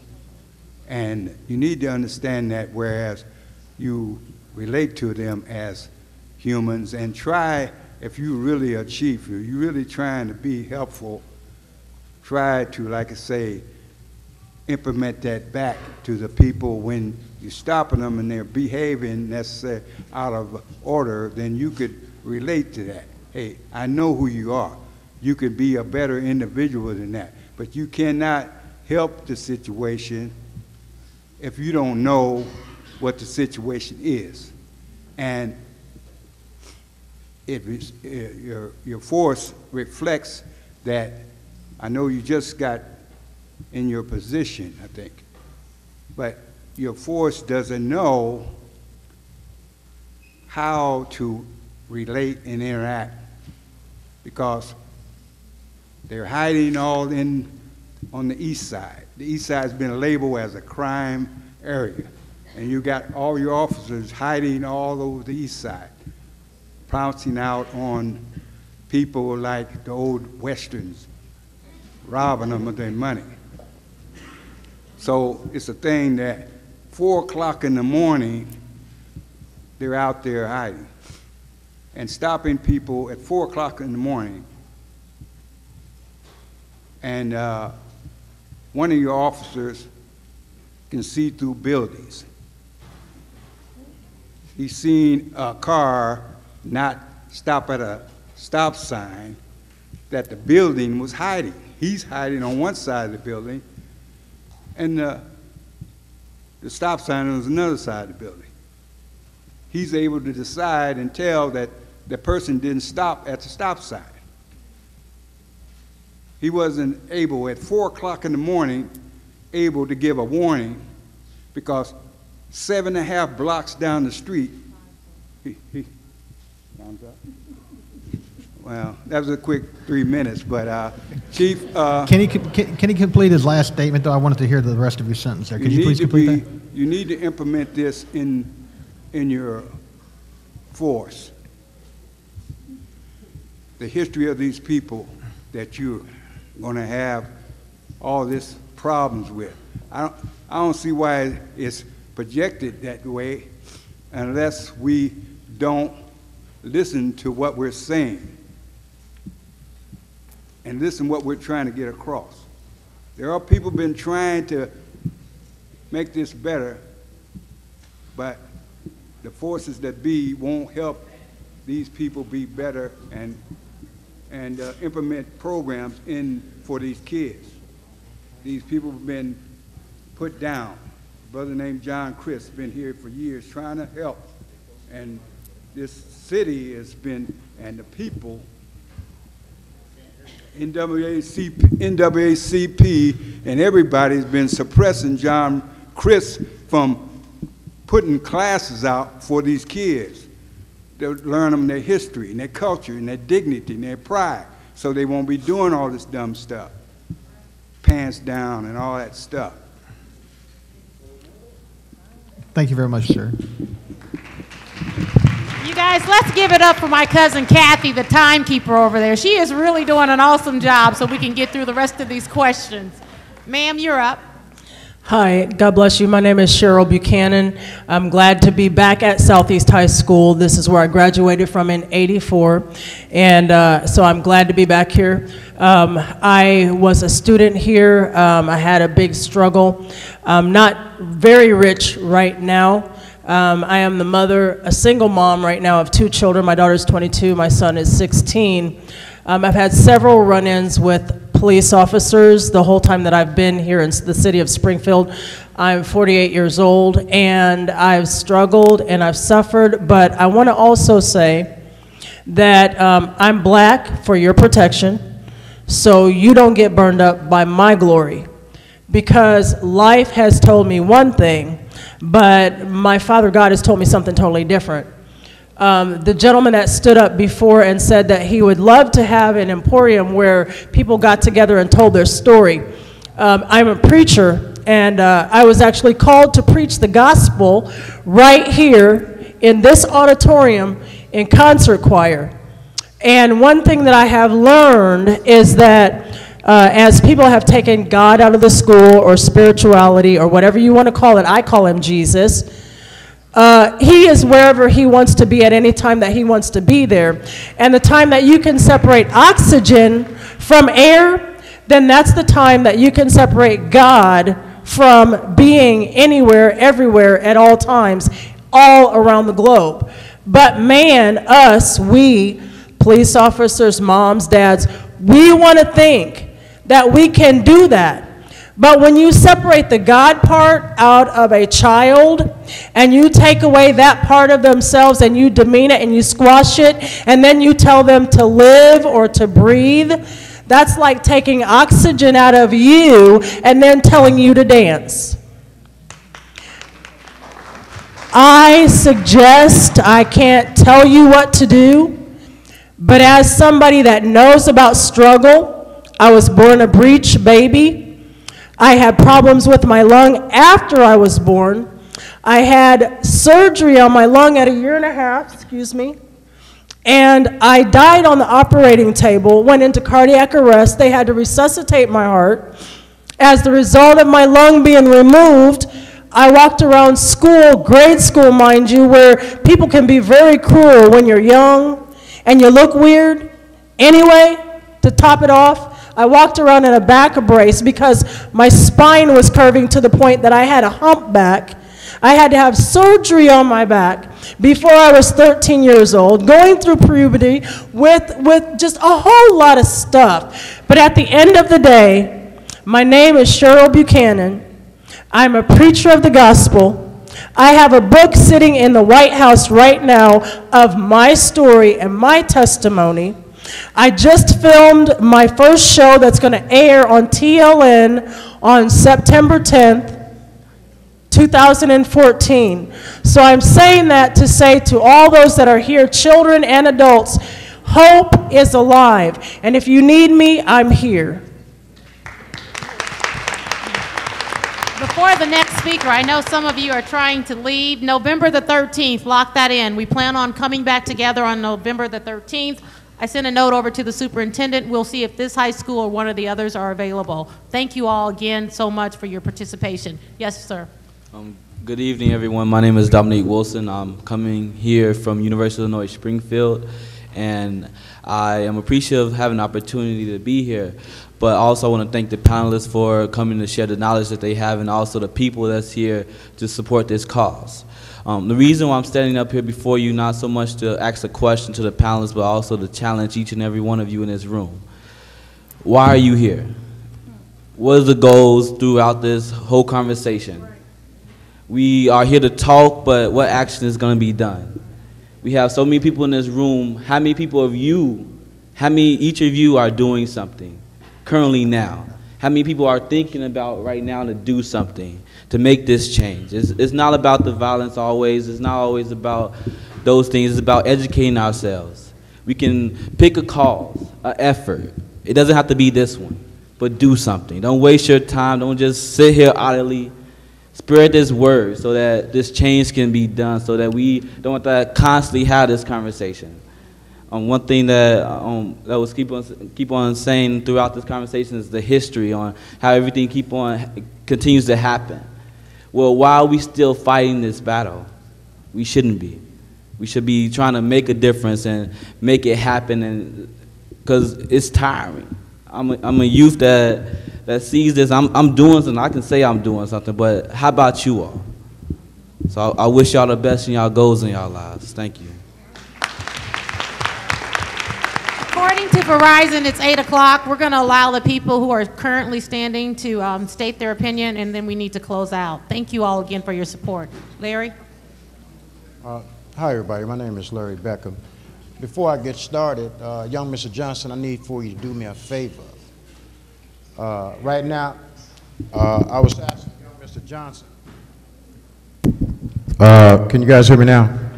My name's Larry. To do me a favor, I'm a little old and I forget. Now I'm familiar with you. I know Chief Winslow. I got to meet the pastor. But Dr. Reed and the young fellow, Mr. Rhodes and Dr. Alfonso, make sure you get their information, because here in Springfield, we got a history that when lights, camera, action, when everything leave, we just go right back to our same old behavior. We always talking, but we ain't never about putting no wheels on anything. You know, with that said, I want to share that for an African American's perspective, one of the worstest situations that you can go into in this century in which we live is even in a work situation where everyone is all white and you be the black person that show up, you're going to go through some things. The reason that I made a statement about that is currently here in Springfield, the gentleman that was here earlier reflected on some numbers down in Ferguson, Missouri. That folder that I gave you contains the numbers here in Springfield. You see, Chief Winslow is a nice guy. I like Chief Winslow. He's a wonderful person. Unfortunately, Chief Winslow doesn't have any power as long as he's going to be the police chief. You guys ain't going to see really any more black police officers. And that's not the answer anyway. Because, see, we had a black police chief, right? But how many black police officers did you have? Currently here in our city, we have a black diversity person that's over the initiative where you work, Ms. Haley. He doesn't have any power with hiring people of color. Right here in Springfield, talking about numbers. Out of all the employees, there's over 750 employees, and you have a little over 200 and some blacks that work here, and a lack of police officers. That's not by happenstance. That's through design. The young man that just spoke earlier said something that was very relevant. What are you going to do? Are we going to continually to be people that live here in Springfield when we have incidences? Unfortunately, I hate that that young man died down in Ferguson, Missouri. And I hope that his death is not something that's going to be in vain, because that moment has turned into a movement, not just here in Springfield, but at least people are talking about it. We got a real serious problem here in Springfield. Not just in the police department. Back in 2009, when we had the nuisance incident, when Alderman Simpson and the whole community was protesting and rallying in front of City Hall, Doris Turner, the alderman, enacted the affirmative action plan for the city of Springfield. There's no accountability for these things. We've done nothing but sit and meet and talk and have not put no wheels on anything. Now, my time is up, but I want to encourage all of you, especially you that are pastors. Okay, there was a time when NAACP, with the history of the NAACP, that black people in the churches used to get together. And this is not about black and white, because there is racism that exists here, but there are a lot of wonderful whites that live here. Some of my best buddies that live here are white people. My wife is white, you know.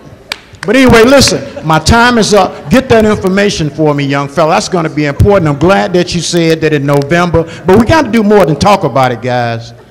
Because, see, the Channel 20 News going to be gone, and what's the radio station here today? They going to be gone. WUIS. WMAY. WMAY. Thank you, Larry. Ma'am, you're up. Okay. I tried my best, first of all, not to come up here. I really did not want to come up here. And I've heard a lot of things here from the panel. First of all, I'm sorry. My name is Diane. I'm a Springfield native, tax-paying citizen, long-time workforce. But anyway, like I said, I try not to come up here, and I've been hearing a lot of good things about communication, trust, and respect in the community, how the officers treat the individuals in the community, mainly the youth, and how they respond to you.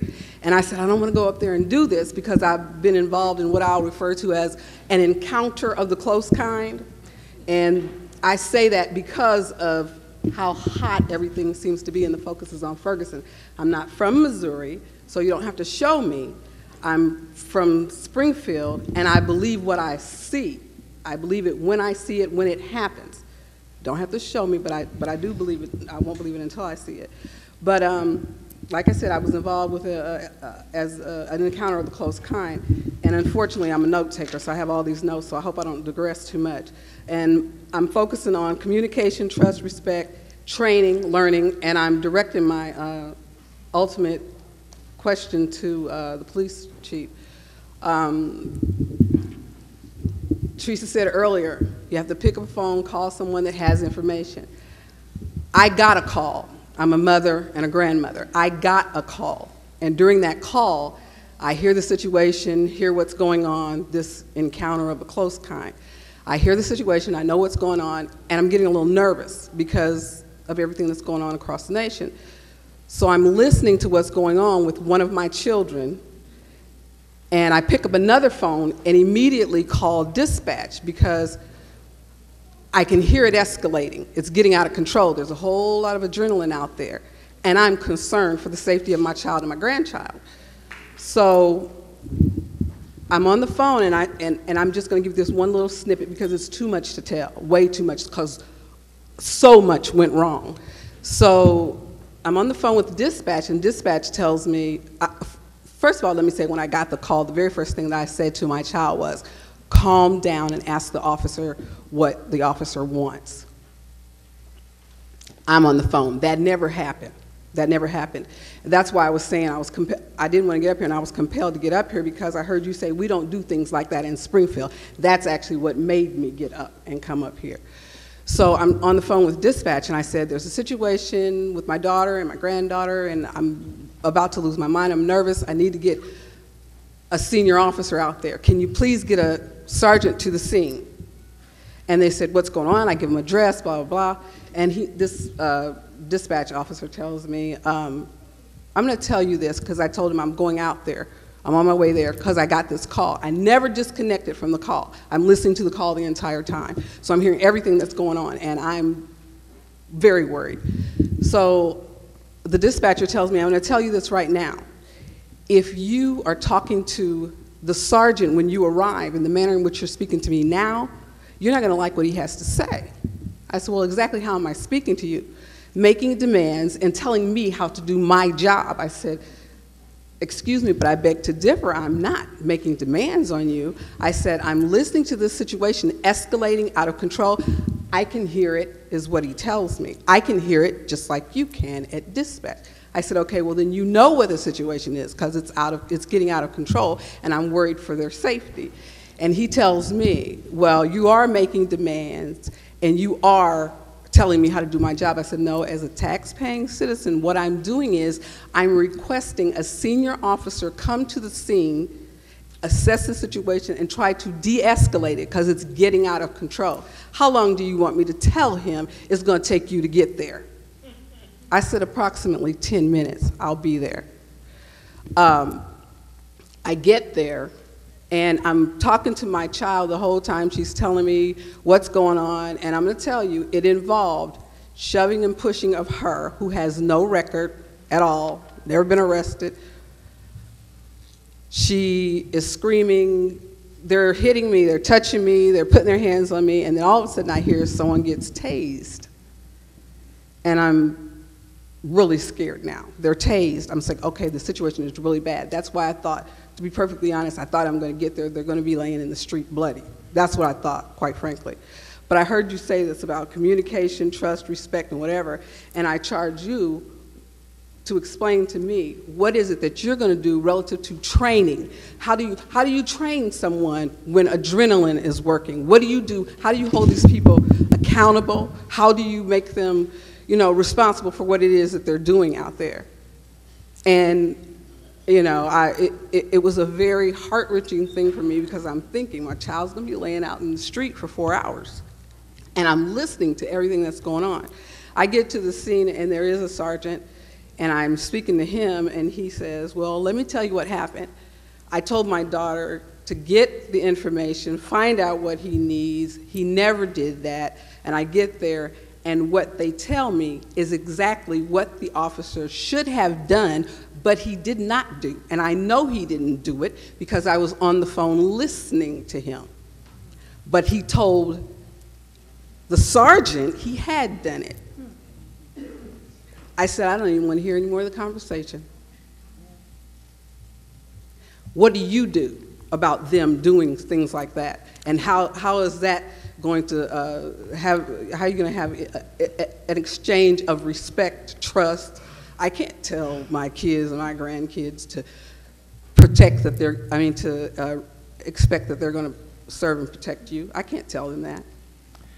Obviously, let me apologize for the way that you were treated, especially on the phone and once upon the scene. You know, a common misnomer is that dispatch is the police department, and it's not. It's a different entity.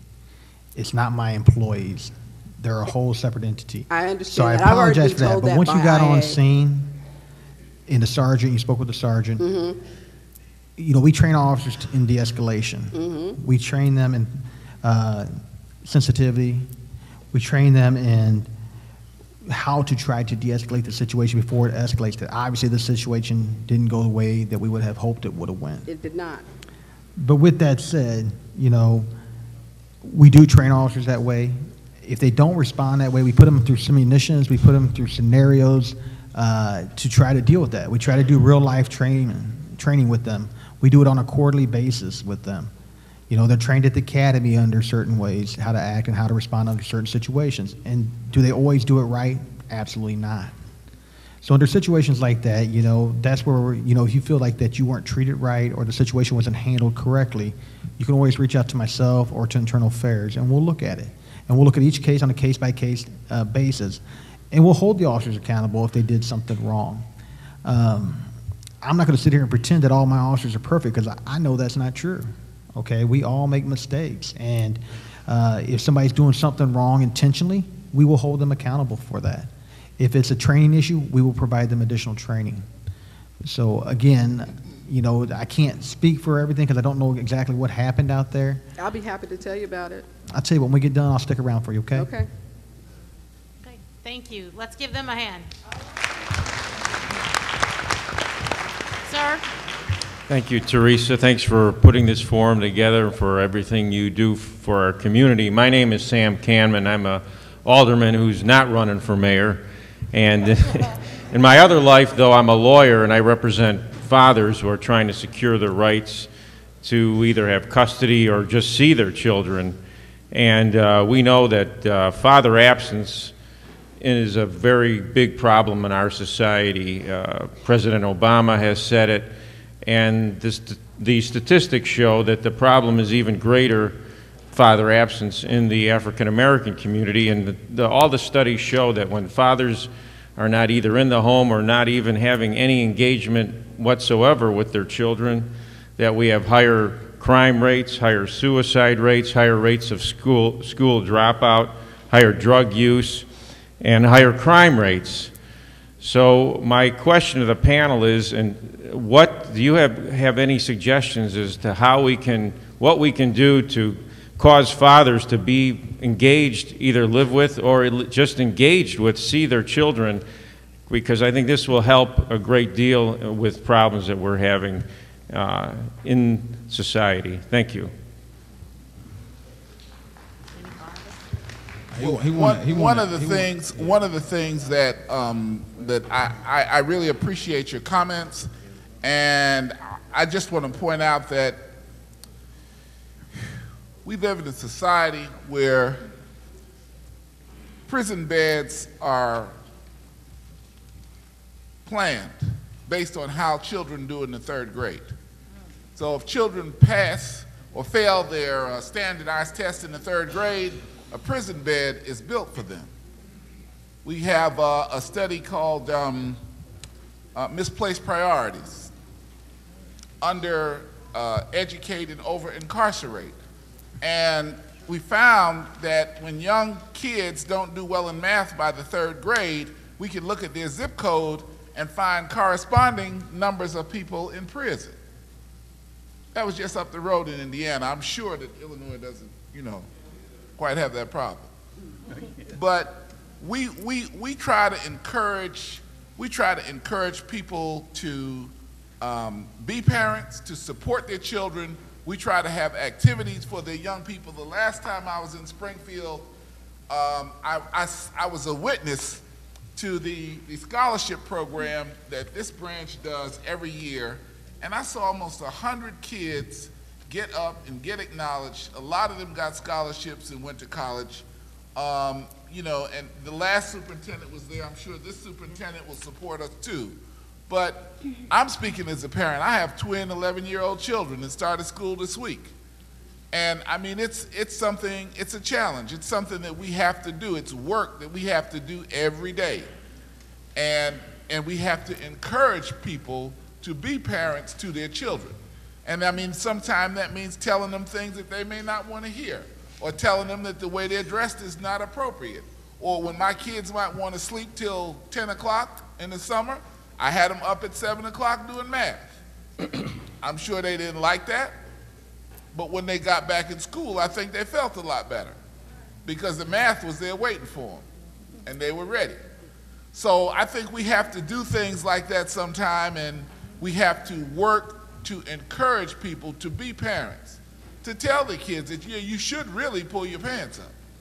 You should really tie your shoes. You should really do 4 or 5 hours of homework, because Instagram is not going to feed you.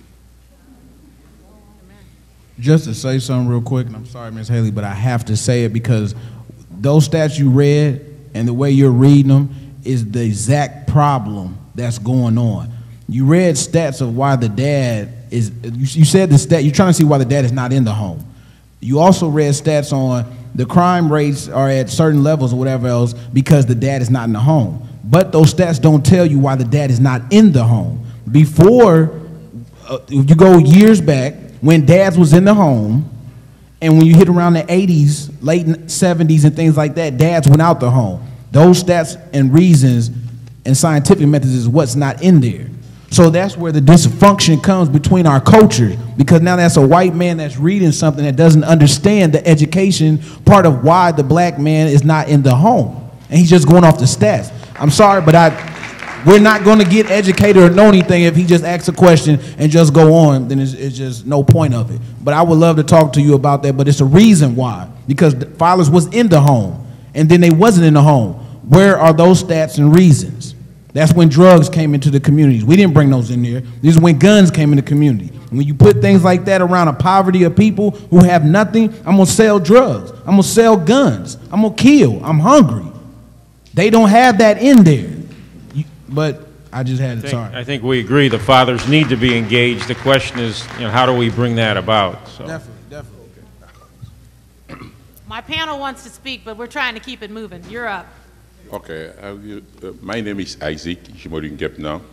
Like you can hear, I have a different accent because I just moved in this country 10 years ago. But I experienced this type of discrimination myself and my kid, and I want to thank the panel to have this type of forum where people can speak. And before I begin, I want to say something. The Pope said, things have a price. It can be for sale. But people have dignity that is priceless and worth far more than things.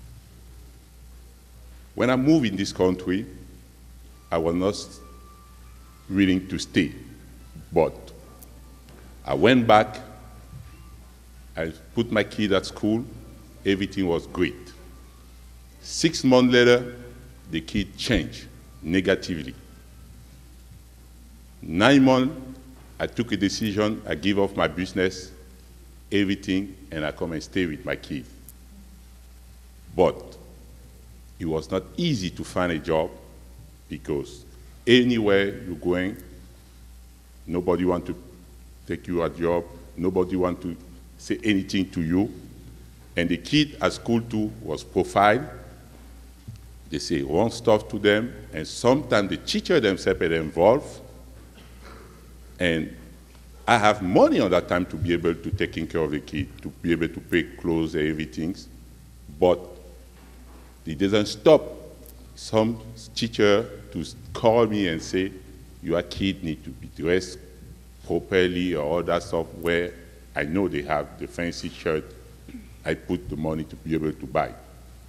Then I get a job at the Hilton Hotel where I work like a bellman. And I went in Bearstown where I work, very hard job, but I was able to work it there. But all people of minority, especially black, are profiled there.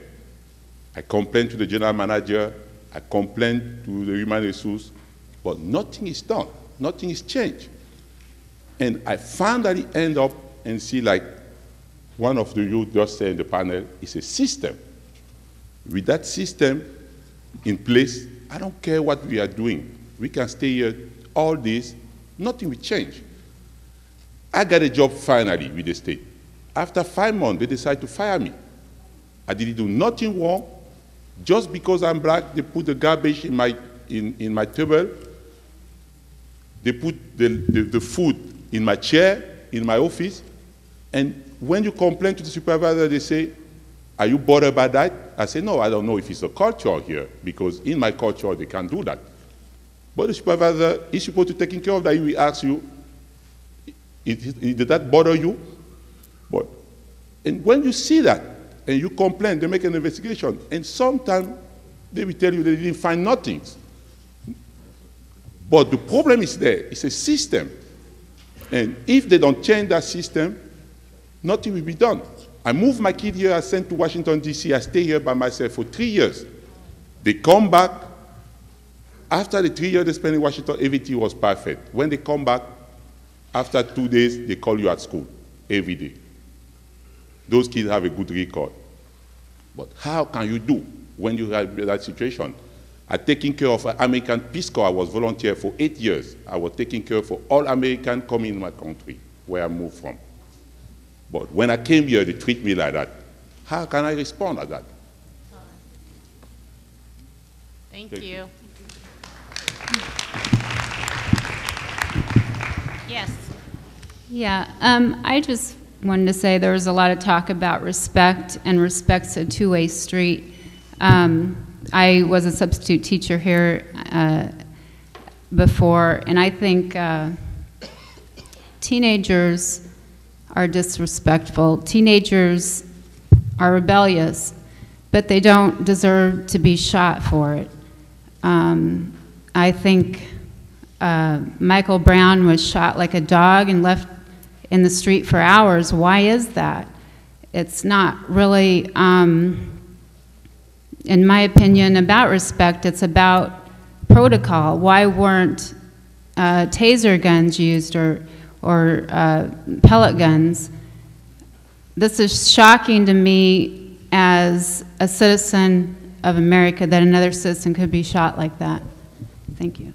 Thank you. Just to respond quickly to the last questioner from here, that racism in the U.S. is real, and that we have discrimination.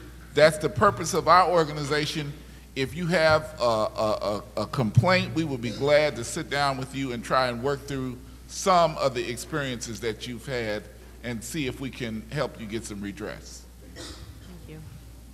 Ma'am? Madam Chair, my name is Gail Simpson.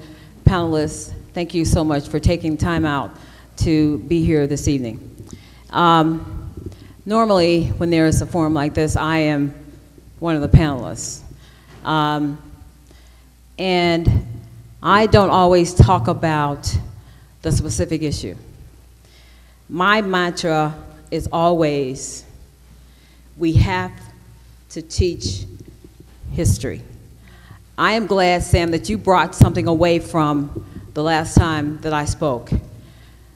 More importantly, it can't just be history, it has to be a sanitized version of history. My knowledge of my history instills pride in me. Others' knowledge of my history instills respect for me. Sam mentioned that District 186 needs to teach Black history. I don't know that District 186 can just decide that they're going to order some history books, because I think that you're dictated to in terms of what can be taught as part of your curriculum. I think what needs to happen, well, I know what needs to happen.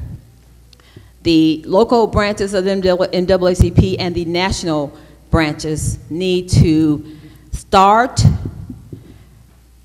something, a movement, to have history, the way it's supposed to be, taught in our schools. That is imperative. If you don't know where I've been, you can't have empathy with me. If you don't know why I celebrate Black History Month, or why there's a need for me to celebrate Black History Month, then that's a problem. The history books now, have a glorified version of African American history. And in actuality, it really shouldn't be separated, because my history is a history of this country, the United States. It's history. It should be included in the books. It should show how I was brought, my ancestors were brought over here in the belly of ships. They didn't care whether I lived or died. To do what? To be free labor. They don't talk about how it was against the law to teach my ancestors to read. So what? They don't know. They didn't know how to read. My mother had an 8th grade education, 8th grade, because she had to go out in the field and chop cotton. That's a part of history that people need to know. I'm a first-generation college grad. I learned about my history in college. It was by choice. It wasn't assigned to everybody. I decided I need to know who I am. So if the NAACP could start a movement to change how history is portrayed in the United States, I think that would go a long way to changing the whole perception of African American men, where they came from, their struggles. Because, like Sam says, African American men were forced out of homes. They didn't leave by choice, they were forced out. But nobody talks about that. The only thing they talk about is, oh, he doesn't take care of his children. How do you know that? Do you know the history? We need to learn our history. Everybody needs to be aware of the history of this United States. And we need to, white, black, yellow, green, purple, we all need to lobby our legislators to make it happen. Thank you. Really quickly, I know it's getting late, and I mean, I'll be remiss if I didn't make this point. I know our institution, the University of Illinois Springfield, is doing all they can in a diversity center to teach that history, to do those things that we speak about with educating our youth on where they come from, where they're gonna go, and where they can go. So with that being said, Dr. Clarice Ford, as many of you know, if you don't know, she's out on medical leave right now, but she charged many of the people in her office and many of her apprentices and young students coming up to do something for the community. So it took it upon ourselves to write a textbook dedicated specifically to African American males that I have with me. I have a teaser of the publication, as well as a textbook for first generation college students to teach them the necessary steps to go along with the challenges and demands that come with higher education. Our chancellor does a phenomenal job to give us the latitude to be able to implement that curriculum to show students that they can succeed no matter where they come from, and they can put an end to first generation college students and teach, just teach principles that will be lasting and make a change. So I challenge a lot of the legislation, I challenge a lot of the public administrators in here who have the power to make change, the access to make change, to give it a look, to contact our university, to contact the people who have the power to make a change at our institution and work together and build a pipeline and a bridge to that success for our students. Thank you. Chancellor, can you please stand? She's my chancellor too. Chancellor, please stand. Let's give her a hand for being here. John, you're up. Hi, I'm John Crisp, community activist for youth. There is a solution. City Council, let us down. NAACP, thank you for that program with them babies. I work in that program, and it's very successful. Angry kids, we got, what, I think 14 kids now out of school already. These overcrowded classrooms. I quit 186 because they want me to have 20 kids by myself. Hell no. You can't do the one-on-one that it says in the book with no assistance. I was glad to see Dr. Milton when he was here. We got some things done. I got a solution. Stacks of paper that'll make it work. NAACP needs a facility for these kids to go to. These churches need to open up their doors. I got to commend Reverend Johnson. His door is always open. Always. The rest of the churches are on lockdown. They're only concerned about their kids and their tithers. It's wrong. We need centers for these children, some place for them to go and get their history. I've been here, I've been doing this, I've been back on this plantation since '85. I've been working in the community since '85. Did 11 years at the Art Association. Worked at the Boys Club, always closed. Open 2 hours a day for the kids. No, that ain't no good. They need somewhere to go. Open up some of these buildings. All these buildings on lockdown on the east side. Everybody waiting for that. When the ship comes through, I'm gonna get paid. You can't get paid if there's nobody that know how to make money to pay you. So I got a plan. T, I want to talk to you and Sam. Yes, sir. Tonight. I want to give you a little idea of what we can do. We don't support the African American Museum. They need a place.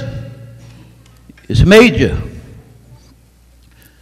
We talk about, well, what are we gonna do? Open up some damn buildings. Give these kids somewhere to go. There's plenty of people out here that will come and work. I'll be 70 years old next year. I'm not gonna stop. The babies need me. I am Black history. And when I have teachers call me and say, thank you for letting me have that information, when I tell my kids to challenge them about that lie they're teaching in history. Black people are American history. You know, and we need more black police officers. You know, I was here when the Black Guardian started. My best partner was ex-cop. My partner in crime, I guess you can say, is ex-cop. And he's concerned. So, all I'm saying is that don't say what we can do, open up some buildings for these kids to go to so they have something positive to do in their spare time. Then we have to worry about it. Then the cops can come to the facilities and meet these children, meet these parents, meet these teachers that are willing to stand and be there for them kids. Simple as that. Ain't hard problem. Thank you. Thank you. Thank you. Yes, sir. My name is Andy Eichhorn. One of the things that has struck me throughout this evening, which has been terrific, is time. Superintendent Gill and even Dr. Reed just recently, Superintendent Gill said that they are working on a kindergarten pre-K program to work on the dropout rate of black males. And people have to realize that it's going to take almost 13 years to see the benefits of that program, because it's going to take 13 years for those people to graduate. Dr. Reed said that he has seen statistics in third grade that math in third grade will be a predictor of how people go to prison. So if you attack that problem in third grade, it's going to take, what, 15 years before you realize if they're going to go to prison or not. Sam here has said that it was back in the 70s and 80s that you started having fathers not be in the home. That was 30 years ago. You know, this is a problem that has been built up over 30 years. This is not a problem that just happened yesterday. This is a problem that is built over 30 years, and it's not going to go away tomorrow. It may take 30 years to reverse that trend. So I think people, if they think this is going to happen this instant, these are problems that have built up over a long time. And it may take a long time for these problems to be addressed and worked on and go away. So when the gentleman over here said that, what are you going to do? How long are you going to do it? So I would like to thank Teresa and everybody for getting this together. And I think everyone appreciates what was said tonight. Thank you. Thank you. Thank you. Last comment, and we're going home. Okay. My name is Lawanzer Quince. I'm a relatively new resident here in Springfield. I'm a chemist and by profession, and more recently, I'm a software engineer. I came down here to work with the government. One of the reasons why I stopped is say thank you and NAACP for having this town hall meeting today to address the topics and the level of discussion that you had today. But what I want to get down to more specifically is what I've noticed in my field as an engineer. In and around the black community, I've noticed that there is no industrial or economic base because there simply are no manufacturing or industrial companies in place. I originally come from out of the manufacturing industry, working as an environmental chemist and an electroplating chemist. In order for a community to be self-sustaining, there has to be an ongoing relationship between business and the legal and government sector. It appalls me that there is no intercommunication between the two. Now, most of the time I see in this town hall meeting, like I have seen back at home in Chicago and in the greater Winnebago County, a panel that's completely filled with folks who are educated in the social sciences or maybe even law and law enforcement. However, there's always a paucity and a lack of engineers and scientists because it is at that level where we get the underpinnings of the Great Society and the technological movement that we experience here in America. And for that reason, I like to challenge this panel to try to bring in more people who are technologically oriented, because I believe it is folks like myself who have an answer to putting in place employment for some of the forsaken youth, not just black. I mean, it's white as well. I think that a lot of times we complain about some of the problems that black people face, but what one must understand that because black people find themselves at the lower end of the social and economic end of the ladder, well, because of that reason, you're going to see America's problem more manifested at that level. And I'd like to end my comment at that point. Thank you so much for being here. You're welcome. Let's give him a hand. In closing, how many of you are members of SAMS? Raise your hand, don't be ashamed. We would invite you to join the NAACP. Our membership is only $30 a year, and for that you get civil rights protection. $30 a year. You spend more than that when you go to Red Lobster. So please join us. Our young people over here have their hands raised. Their membership is only $10 a year. If you're not interested in joining, sponsor a young person because they are our future, okay? In closing, again, we're going to come back together on November the 13th. We will work out the location. Please pay attention to the local media, Facebook, and so on. We can tell this was important to you as well as to us because you're still here, 100 strong or more.